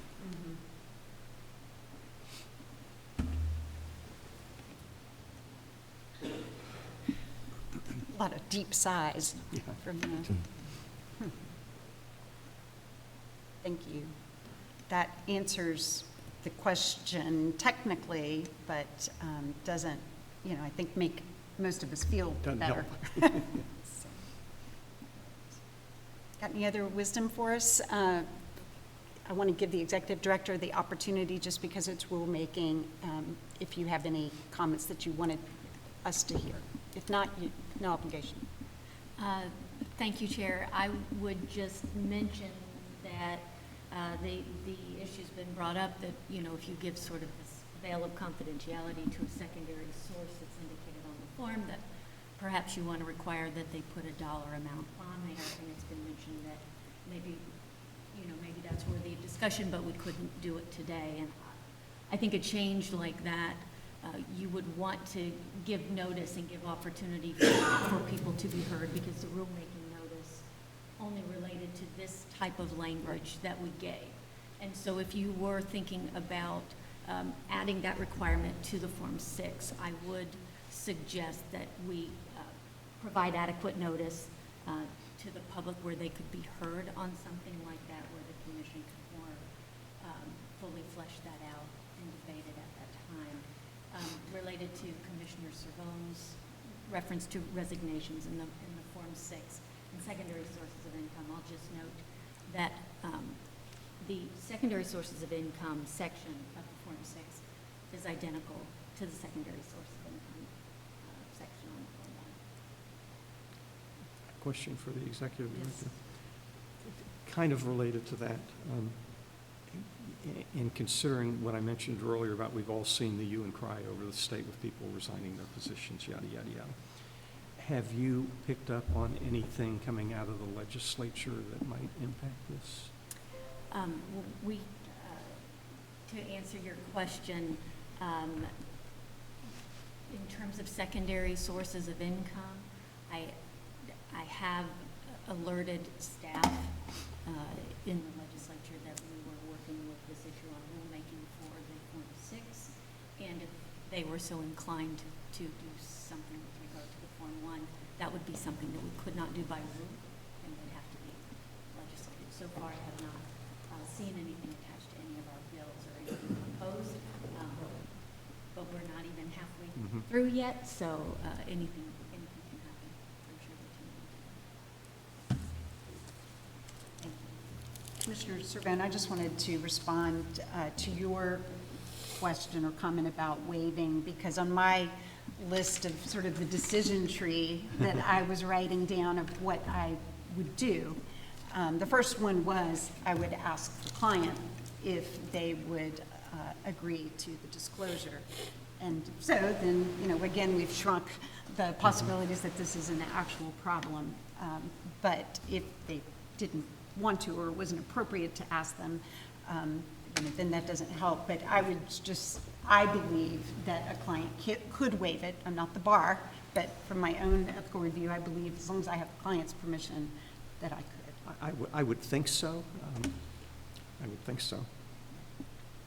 Commissioner. Are we in discussion now? Yes, Mr. Schaefer, we'll probably need you again. You're welcome to sit down, but let's go ahead and just continue the internal discussion, and then we can decide whether or not we would like to temporarily postpone the consideration of this, which is what I think I'm inclined to suggest, so that we can consider further both Commissioner Newton's comments as well as the others that we've heard from Mr. Herron, those that commented previously in writing, as well as the commission ideas that we have today, and specifically how they may interrelate to other rules that we see are maybe complicating our consideration of this particular change. Commissioner Dustin.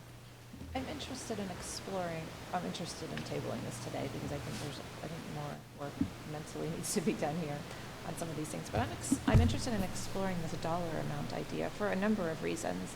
If there's $2.5 million secondary income on this form, the public at least that perks your eyes up as I'm kind of all over the place. I have real concerns with the transparency, but I don't want to block out attorneys that are highly successful from serving in public office. I think that's not okay either. So I mean, maybe we're all kind of feeling that way. So what can we do? I'm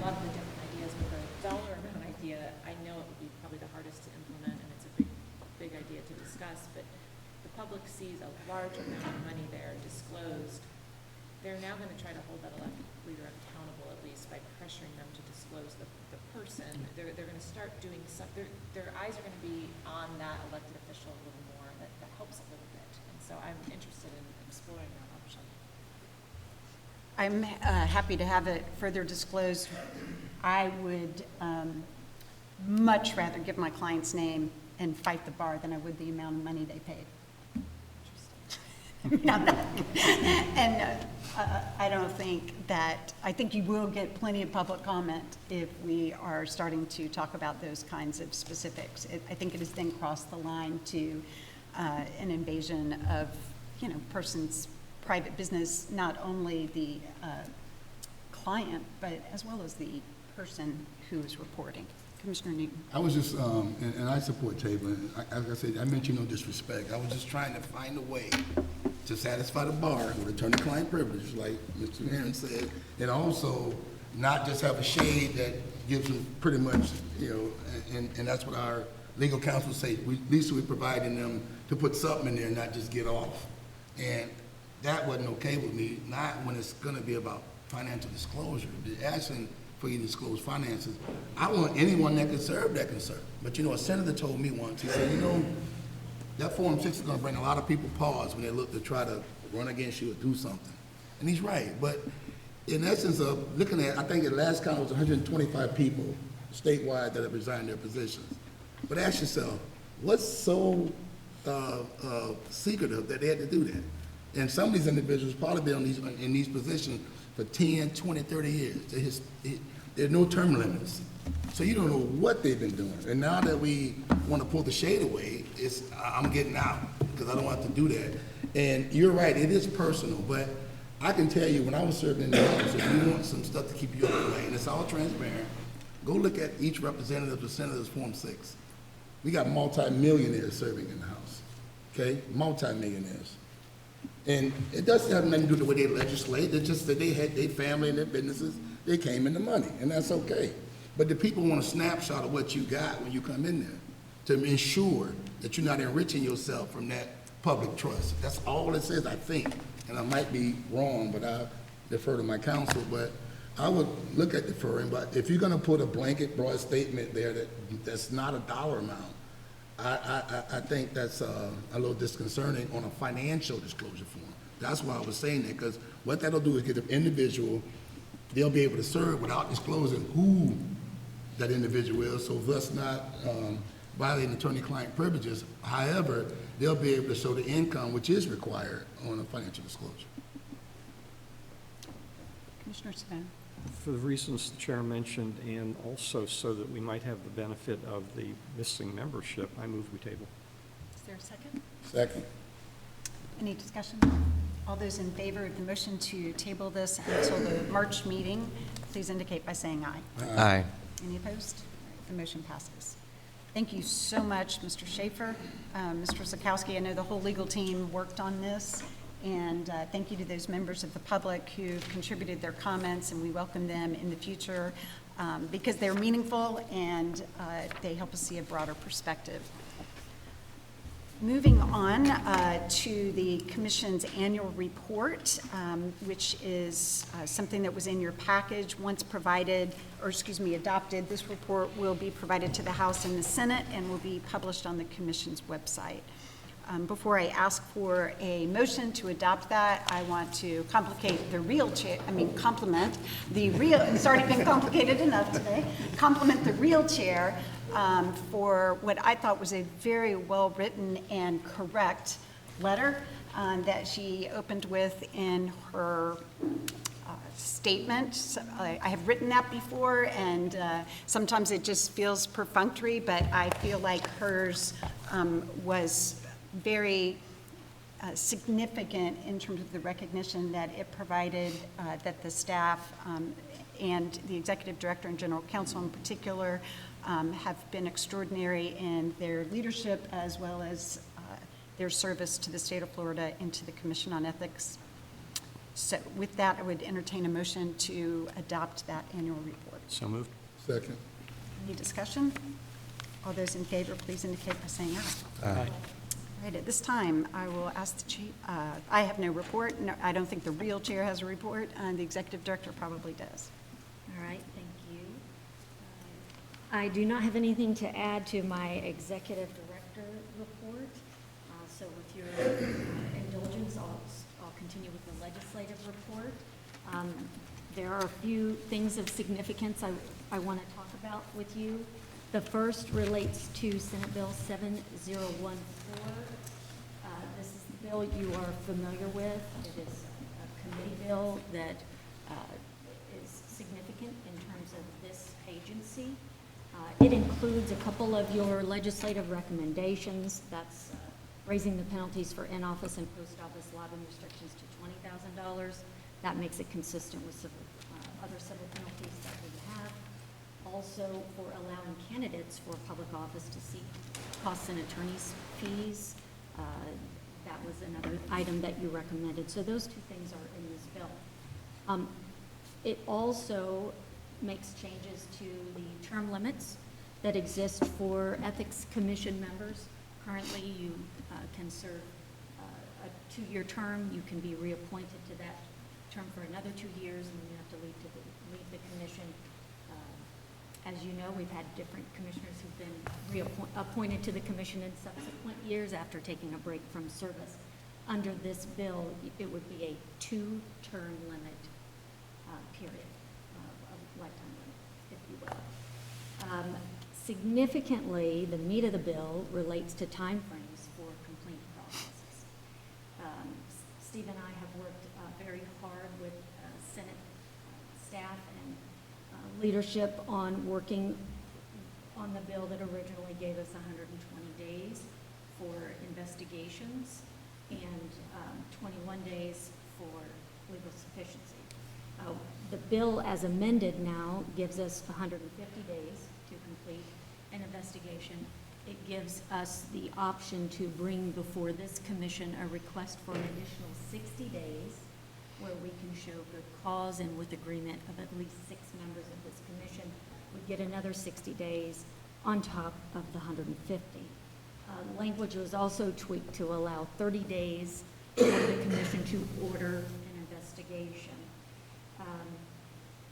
Steve and I believe that we can be successful as an agency with the terms that would be in the statute, provided that we get some additional staffing and a new case management system. So we are asking for that and able to be, in order for us to be successful with these timeframes. As you know, we've worked very hard to clear the backlog of cases that once existed and to provide for a more efficient investigative process. And we've been successful in that, but there are always things that can come up in cases that cannot be anticipated.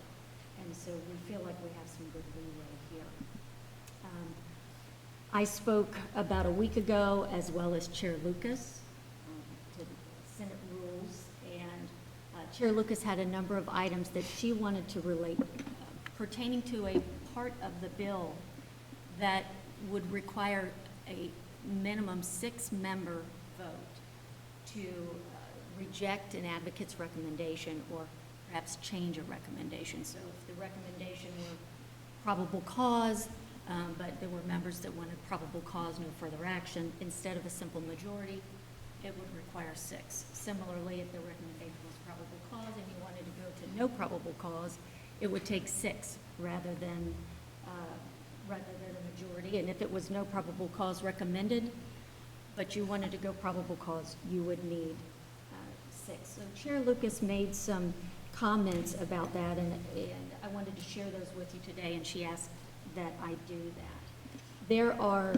constitutional due process and Florida bar concerns that she shared with implementing this aspect of the bill.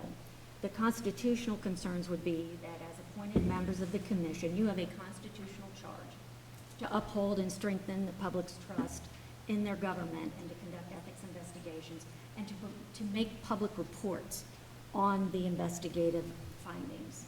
There are checks on your authority as commissioners. You're appointed by the heads of 2 branches of government. Governor's appointees go through an appointment and a confirmation process before the Senate. There are term limits. There is a law that establishes a clear process for your removal. And due to the law that passed last year, you'll now be filing a Form 6. Assistant Attorney Generals are not exposed to any of those processes. And although the commission enjoys the services of two highly experienced and competent advocates now, there isn't any guarantee that Assistant Attorneys General in the future who might be assigned to the commission have that level of expertise or experience, particularly in this type of subject matter, the expertise that it requires to do that job. And the bill, without those kinds of guardrails, would give these assistant attorney generals, our commission advocates, the potential to wield more power than a majority of the full commission in deciding on how the ethics laws are to be applied and decided in the state of Florida. This essentially means that we would expect over the course of every year that many policy decisions that the Commission on Ethics makes will be made by somebody who is not an officer or employee of the Ethics Commission, because a majority vote of commission members will not be enough to overturn the advocate's prerogative. Logistically, the logistical concerns are that the commission has 9 seats. We currently have 7 members with 2 vacancies. 5 is our quorum. We sit here today with a 5-member quorum. Under the language of the bill, with needing at least 6 members present to divert or change an advocate's recommendation, if it were effective today, we would not be able to later today consider any matters for probable cause. So that might add some additional time to the process. The bill makes an assumption that the advocates will always get these cases right every time, and that it might be the commissioners who analyze these cases incorrectly. And the bill, importantly, allows the advocates only 15 days to review the investigatory case files, research the legal issues, and draft comprehensive and accurate probable cause recommendations. Those recommendations might be a little bit rushed under the timelines created in the bill, but they'll be more consequential than they are currently, and than the collective experience and authority of 5 voting members of the commission. In terms of due process, the commission members have the benefit of listening to arguments presented by the respondent at the probable cause hearing or their counsel. Advocates making recommendations will not have the opportunity to hear those arguments when they make their very weighty probable cause recommendations under the bill. In instances where the advocate is recommending probable cause, we should expect respondents to raise due process challenges, given that they start behind the 8 ball before their defense arguments have even been uttered. In many instances, that cake will be baked before it gets argued before the commission. And then finally, relating to Florida Bar professional responsibility concerns, the commission contracts for the services of advocates with the Department of Legal Affairs to procure services of 2 assistant attorney generals to prosecute ethics cases and serve as advocates. The procurement occurs under a legal services contract. The Commission on Ethics is their legal client. The effect of the bill would mean that the attorneys representing the commission might make legal decisions that prohibit the commission from taking certain actions that a majority of the seated members might want to take. It potentially puts the lawyer squarely at odds with the interest of its clients, and may, under certain circumstances, create professional responsibility issues for the commission applicants. So you were provided a copy of the bill within your meeting materials, along with the amendment that ultimately passed. But I wanted to give you an opportunity to discuss this today as a group because of the significant impacts that it makes, and provide your valuable input on any of the issues that I've raised or any other concerns that you have, and give me some input and guidance on this as we move forward. On the Senate side, the bill has passed committees. Its next stop is the Senate floor. On the House side, we do have a companion that has one more stop at State Affairs before it goes to the House floor. I do expect a version of this bill to pass So the work we're doing between now and the end of session is vitally important to the work of this agency. The effective date is October 1st. That is a switch from July 1st. We asked for that to give us time to plan strategically and structure as appropriate, so when this bill takes effect, we will be able to meet its requirements and not put any cases in jeopardy. Thank you. Commissioners, I'll start with Commissioner Deska. I'm just trying to find the bill sponsors. In I may the- want to give them a call. In the, on the city side, it is a committee bill with Senate Ethics and Elections. Sponsored. So there's nobody behind it, no person. As a committee bill, it's the committee Chair is responsible for it. And who is that? Do you know? I can look it up. I know the answer. I think it's Commissioner Bosak. Commissioner Burgess. Senator Burgess, thank you. Thank you. Commissioner Servent. Would it be of any value or assistance to you to have the formal endorsement of the commission for the positions that you and the chair took? That would be very meaningful. If you all are opposed to the piece of the legislation that requires a 6-member vote to do certain things, I think it's important that you state so on the record. If you disagree with that, I think that's equally important to tell us if you think 6 members is appropriate and comes to In that case, I would move that we take a formal vote supporting those positions that you enunciated. Thanks. Is there a second? I can second that. Is there a better way of doing that, though? Is there, I know we're not, my nature is, can we put out a public harsh statement about that if we all agree on that? I don't know that a resolution or just a vote, I don't know that has an impact. Through the chair, I can think of one other time in the past where the commission met and wanted to oppose something that was very near the end of session. They issued we developed a press release at that time in relation to that because we were in the waning days of session and things needed to happen quickly.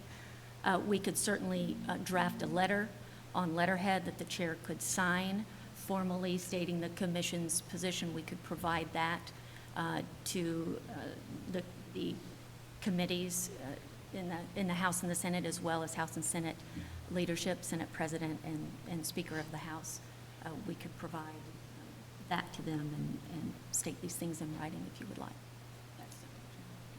I'm very much in support of that. I am shocked that our elected officials want to take the authority out of the commission and put it, no offense, into people that aren't appointed by elected officials, or it's very offensive to me. So I'm in support of whatever action they want to take if everyone agrees, whether it's a letter, a statement, or, but I think it has to be firm and clear. I mean, no one's going to protect this commission like the people on the commission. Thank you. Commissioner Servent, did you have a follow-up? Let me amend the motion to say that we submit a letter to the appropriate people in the House and the Senate affirming the positions that were taken by the chair. And accompanying the record of the vote. Yes. That opposes. Yes. Those items in particular with respect to the voting threshold requirement. I think we should write a separate letter saying commissioners can't be reappointed for multiple terms later. I'm just kidding. That might, we might have some really wonderful commissioners who have served a couple different times during different decades. Commissioner Grant, former Commissioner Grant. Of one, perhaps, All right. today's chair. Any comments, questions, Commissioner Figurs or Commissioner Reed? No. If not, okay, I'm sorry, one more thing. And this letter that we're drafting, I just want a little more clarity now that we're agreeing kind of on a letter. The only thing I'm passionate about right now is that 6 member vote. So I don't know if you guys want the letter to address everything in there, the term limits, Well, I'm okay, I think that all needs to probably be discussed when everyone's here and can have that discussion. except we're running out of time with session if we do that. Through the chair, our next commission meeting is on what is supposed to be the last day of session. But as I understand the direction of you in your discussion, is that this letter would specifically address the six-member vote to I'm change things. concerned with and the it would- six-member vote, and I'm concerned with the impact of the timeframes on just being able to effectively process things. See, if I may, Madam Chair, the bill is already headed to the Senate floor, and the process is, once it's there, they're gonna vote it out the floor. Now, the only other amendment you can get would be from somebody on the floor, and the sponsor who's presenting the bill accepts a friendly amendment, because if he doesn't and they don't get a vote, that amendment don't make it on. Now, in this time frame, because the train already left the station, if you start putting multiple things on it, they're gonna kill it. That's what'll happen. They'll shoot the baby. And that's because you got a commission that went to them with their legislative priorities, and now they are looking to change it midstream. One thing wouldn't be a problem. If the 6 days, I concur, because the people that's traveling to Tallahassee to defend themselves and have lawyers and all that, how are they gonna know 6 people are gonna show up? You know what I'm saying? I had a problem this morning jumping in my car. I mean, if we don't make it, then you don't have 6 people like Executive Director just said. You can't act on it. It's like having a quorum. You can't vote without a quorum. So that's gonna be very, very, very problematic when you got 9 members. That's just me on that part, but that's just one thing. I think that one thing can be remedied in this late day and stage in the process. Multiple things I've seen from my experience in the House on that floor is that when they start doing that, they'll table it. And what'll happen, the clock will run out and they'll never take it off the table, and then it'll be next session. And as the ED is submitted, the next time we meet, it's gonna be the last day, and everything will be finalized. They'll be voting on budgets by the time we come back, and they'll be in budget conference. But that's just some input, and I do support the 6 days. But adding a lot of stuff is gonna definitely get it tabled.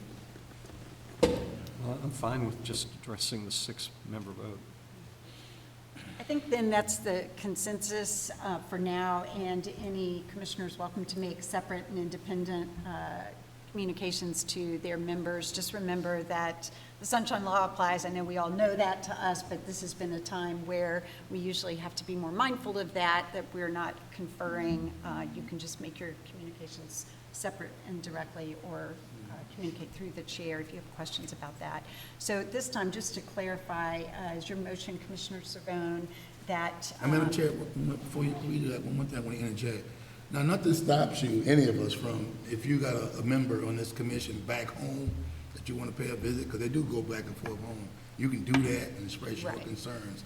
So that, nothing will hurt that, and they can maybe bring it up. But Right. I'm saying, on the floor thing, it looks like we can't make up our minds, so they just go, that's all. Go ahead, I'm sorry, go ahead, Mr. So I think that's the consensus from Commissioner Cervone's motion. Just to clarify, tell me if I get it wrong, and seconded by Commissioner Deskovich, is that the chair would be requested to prepare a cover letter that perhaps, if appropriate, accompanies or includes the commission's vote today that opposes in particular the 6-member voting threshold requirement, and otherwise appreciates the legislature's consideration of these ethics issues. That is precisely my motion. You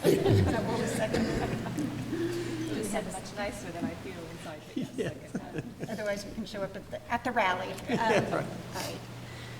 Any other discussion on that motion? All those in favor, please indicate by saying aye. Aye. Any opposed? Thank you. I will note that Chair Burgess and the staff there were in a constant communication with Steve and I. Chair Burgess has been great to work with, as well as staff, and I'm sure that he and the other members in leadership will take your concerns very seriously, and we will convey those to them. We'll work with the chair Also, to do this. Ms. Stillman, if you would convey my second round of compliments and thanks to Chair Lucas for preparing her remarks and analysis. I will be happy to do that. Real quickly on two other bills that are companions that potentially impact the work of the commission, and those relate to local lobbying registration requirements that are being outlined in House Bill 735 and Senate Bill 734. House Bill 735 passed its first committee yesterday. It creates a new section of Law 112.3262. It also prohibits acceptance of things of value from foreign countries in areas of concern. That's not a problem in terms of adding that restriction. I think you all won't have any difficulty addressing that. But in relation to the local lobbyist registration requirements, the Senate or the House version allows local governments to use the executive branch lobbyist registration form to register local lobbyists. Executive branch lobbyist registration is done electronically now, but it's not mandatory, so there does happen to be an old form that is on our website that local governments could use to register people locally, and that's fine. It gives the commission the ability to accept complaints for a local lobbyist's failure to register. There's some technical language there that Steve and I are going to work to clean up.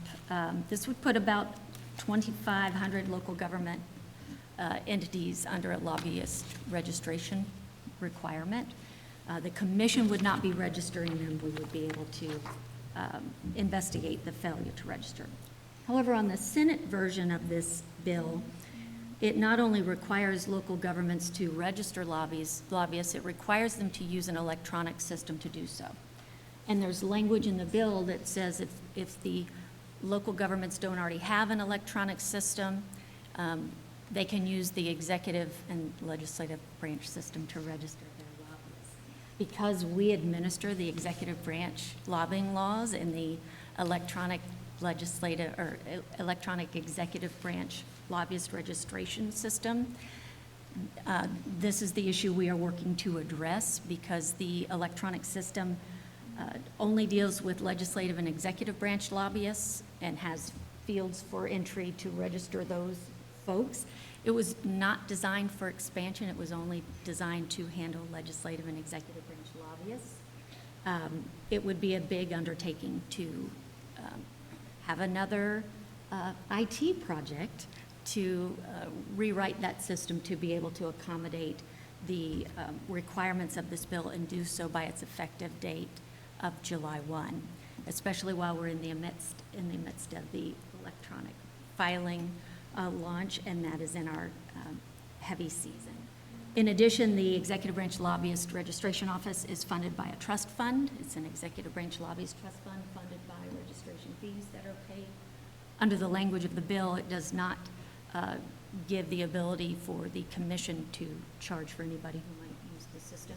So we've got a little bit of a funding issue there. I have reached out to Senate staff and to the Senate bill sponsor and his staff, and look forward to working with them to accomplish the policy goals, but also be able to implement them. So when I talk to members and staff, generally speaking, the commission has not issued whether or not they support a bill, and so I just share implementation concerns. So that's the other kind of big issue that we're dealing with now, and I'll take any questions on that, and if not, that concludes legislative. And I'll move quickly into e-filing, everyone's favorite topic, and it is the hot topic du jour. As you know, we launched January 1. There was a team of us up early in the morning getting the system up and going with our IT folks, and it was a successful launch. It now includes the local filers, almost 40,000 of us who file financial disclosure. All now will be required to file electronically. Local filers will no longer file their Form 1 with the Supervisor of Elections. It will be filed electronically. The total number of filers registered in EFDMS on or after January 1st of 24 is 845 so far. There were also 87 non-incumbent, non-filer candidates who registered on or after January 1st. So far, we've had 419 Form 1 disclosures filed this year. This includes not only Form 1, but the Form 1X and the Form 1F that can be filed in the system. There have been 72 Form 6 disclosure forms filed. That includes the 6X and 6F so far in 2024. That number includes 21 city commissioners and mayors who are filing the Form 6 for the first time. That's a total of 491 forms e-filed so far this year, and we're not even out of January. Of the forms filed, 32 of those forms had document uploads included in their forms. That's the feature that was added last year, allowing the filers to upload a PDF document with their disclosure. So we are underway. We were very busy in the month of December talking to a lot of city commissioners and mayors regarding the change from the Form 1 to the Form 6, not unlike a little bit of the frenzy we saw with the lobbying restrictions that were implemented at the end of December of 2022. As the date approaches, it becomes a fever pitch.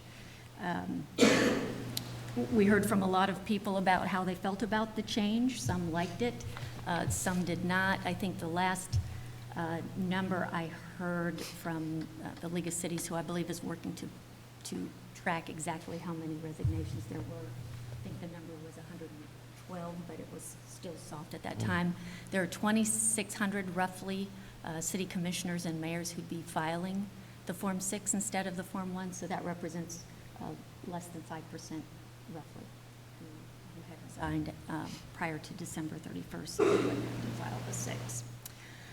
Right now, agency coordinators are working in the system to update their official filer list for calendar year 2023. That's the 2023 Form 1 and Form 6 due July 1st. There are also folks qualifying for office using the system currently, filing those Form 6s. Individuals who hold reporting positions as of December 31, 2023 are being added to that list. As you know, each agency has a person who provides the commission with the names and contact information and now email addresses for all filers. It's what we use for our official notices. It's a large task.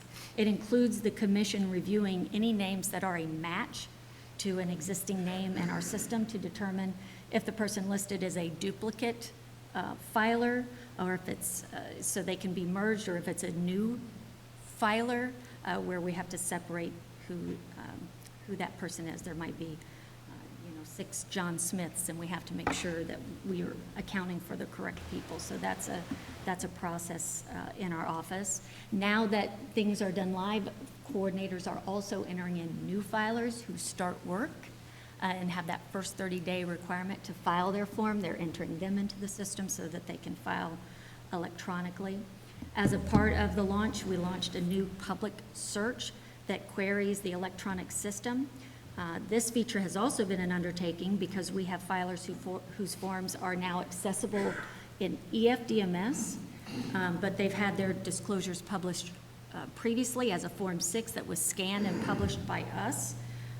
We've also got people now who will file electronically who previously filed with their local supervisor of elections, but their forms were not published and are only available based on a public records request. So once again, a lot of moving parts to launch that search function, and we are constantly looking at ways to improve that. The simplest aspect of the system is the form itself. It's the underpinnings of the process that are complex. Last week, I want to note that the commission was invited by Senators Pizzo and Gruters to participate in a Zoom town hall Q&A of sorts to compare and contrast the Form 1 to the Form 6 and discuss how to accurately disclose certain financial interests on the Form 6. It included a Q&A with the attendees. It was done by Zoom. Steve represented the commission in that endeavor. He did a great job presenting that information, and a recording of that Zoom session is available from a link on our homepage and a link from the electronic page, so anybody who missed it can tune in. We are in a constant education mode. So as you are already aware, The commission will be contracting with a company to provide a call center service in relation to our upcoming financial disclosure season so that we can deal with the uptick of demand on the phone. We started tracking, incidentally, the outreach and assistance that our staff members provide on a routine, daily basis. And in 1 week alone, we had 2 commission staff members who had each assisted 100 people in 1 week alone, each of them. So 200 people just out of 2 staff members. So that tells you the level of work that is getting done in your offices. We have worked with the Office of Legislative Services Purchasing Office and their general counsel to develop a request for information and a request for quote that went out for those call center services. And we had a review committee that included CIOs of House and Senate and Legislative Services and members of our staff, and we're currently in the process of reviewing that information, answering questions, and negotiating. We are going to be contacting you to do a Zoom meeting in the near future where you will be able to take up that expenditure because my expenditure authority is limited to $10,000, and we're not quite there in the process to bring it before you at this meeting today. So look for that to come up to be a short Zoom meeting where you'll just be able to take that up. And with that, I am ready to answer any of your questions or conclude my e-filing remarks. Fine. I got a few, Madam Chair. Commissioner Newton. And it's for the people watching also. I forwarded you an email from Lisa Lozana onto the subject that you were talking about, the housing of the record. It's not with the SOE anymore. It's pertaining to e-filing. The young lady reached out to me and I just sent it over to you. You say Yes. you responded to her. We will But- respond to her, yes. So, at the first part of the question was, who's going to be the custodian of the record now that the Form 6, that now that the SOE isn't? And that's, you probably can answer that one. Okay. Through the chair, the forms that were previously filed with the local supervisors of elections will still be held by the supervisors of elections. So any forms that they filed in the past are still available as a public record from those supervisors of elections. Anybody who files electronically, those forms are held within the electronic system. That's with the Commission on Ethics. By law, any disclosure form filed in the electronic system is published. So all the forms will be published on our website now, which is different. In the past, Form 1s were not published to the website. They were available as a public record, and we routinely provided those. But now everything will be held electronically. The Commission on Ethics is the repository for those records. And the second one she asked about was through our legislative priorities, which you just covered some. Would they recommend that they have, each county have an ethics board? We have 67 counties. Currently, how does that work? And is that under the purview of the Ethics Commission? In terms of local ethics commission, we are not affiliated with any local ethics commissions. We do not have a list of what local ethics commissions might exist. As you know, in statute, agencies are allowed to have some more stringent standards that apply, but the Commission on Ethics does not administer those laws or enforce those laws that are passed at the local level. So some municipalities or counties do have their own. Some places view it as duplicative because we already have a statewide board who does that. And so what we see sometimes is there can be confusion created where people don't realize there's a state commission, or they don't realize they're a local commission, or they get the two confused, or the local might make requirements that appear to be similar to ours. So we deal with that a little bit, but most of the time, all of their business that is done for any type of local ethics commission would be dealing with their local codes or local laws. They do not have the authority to enforce the state code. That is your purview alone. And that's legislatively? Is that how they get that? The counties from the state? There is a statute that allows entities to have a more stringent standard of conduct. Their code cannot be in conflict with the state code. It cannot relax any state laws. So Kim passes along. And my last one, the cases that we disperse with, people, like we did a couple, people off of settlements that we're approving this morning, when they go over, I guess, to the governor, is there a tracking of which ones were closed or acted on? Or do we have a record of that, or how does that work? Through the chair, the imposition of penalties, most of which now are done through the governor's office. Years ago, it was done by the local boards or local supervisors, and it got to be where they weren't really enforcing or imposing any of the penalties that the commission recommended. Those now go to the governor, included with my executive director's report, as we have done for many, many years.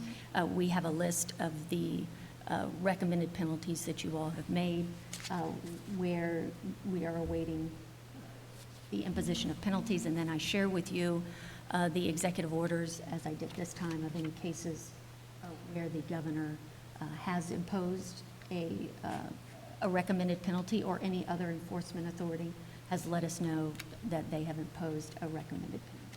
So we do keep track of that internally, because once those penalties are imposed, then the advocates can collect civil penalties, and they move on that. The reason I brought that up, it came to my attention that there were several that have not been, I mean, quite a few of them, and I'm wondering if we're tracking that, because I haven't seen anything on it, as to did the government impose the fines that we suggested, or people paid? And I'm wondering, because that is some revenue for them, I'm wondering why, if not, why not, and do we have a tracking on when we send stuff, what happened to it, or is it just sitting somewhere and eventually something will happen, or someone will term out or leave office or whatever?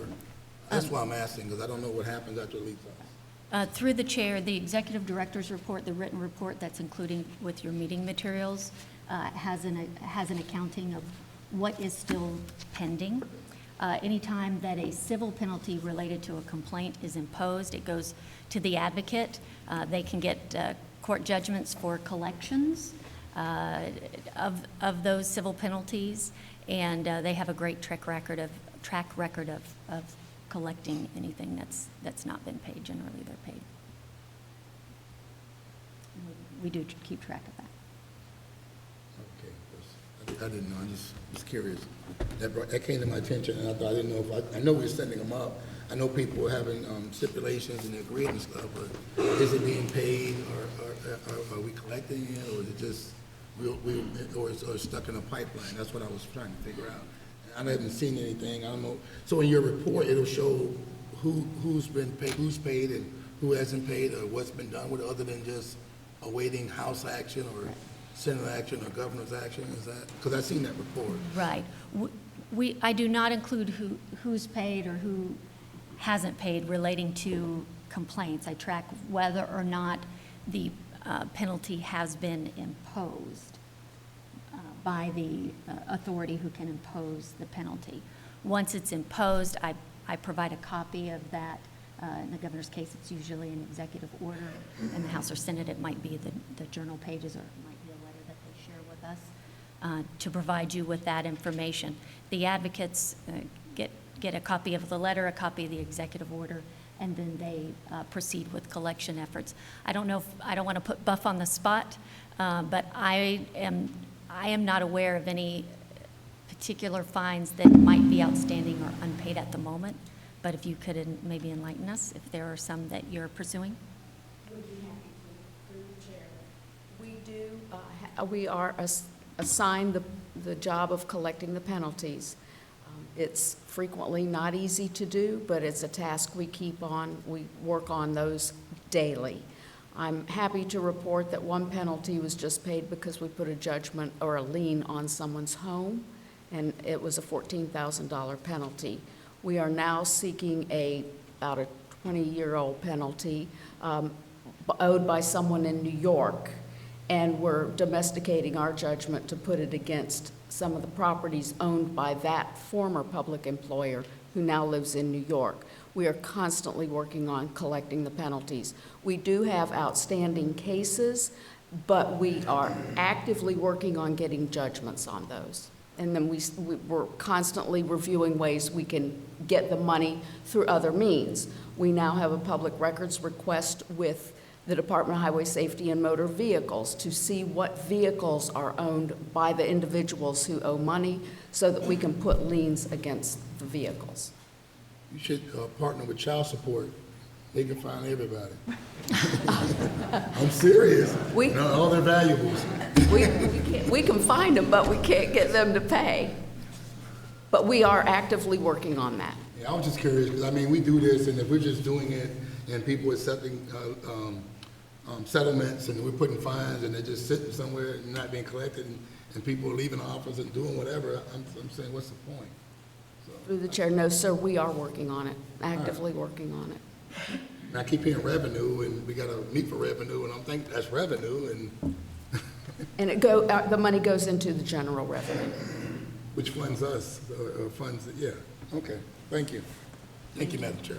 Thank you. Anything else? Stillman? You're done. All right, that was quite a report. Any other questions, comments from the commission? If not, is there a motion to adjourn? So moved. All right, we are adjourned. Thank you, and let's meet back here at 10 minutes after 11.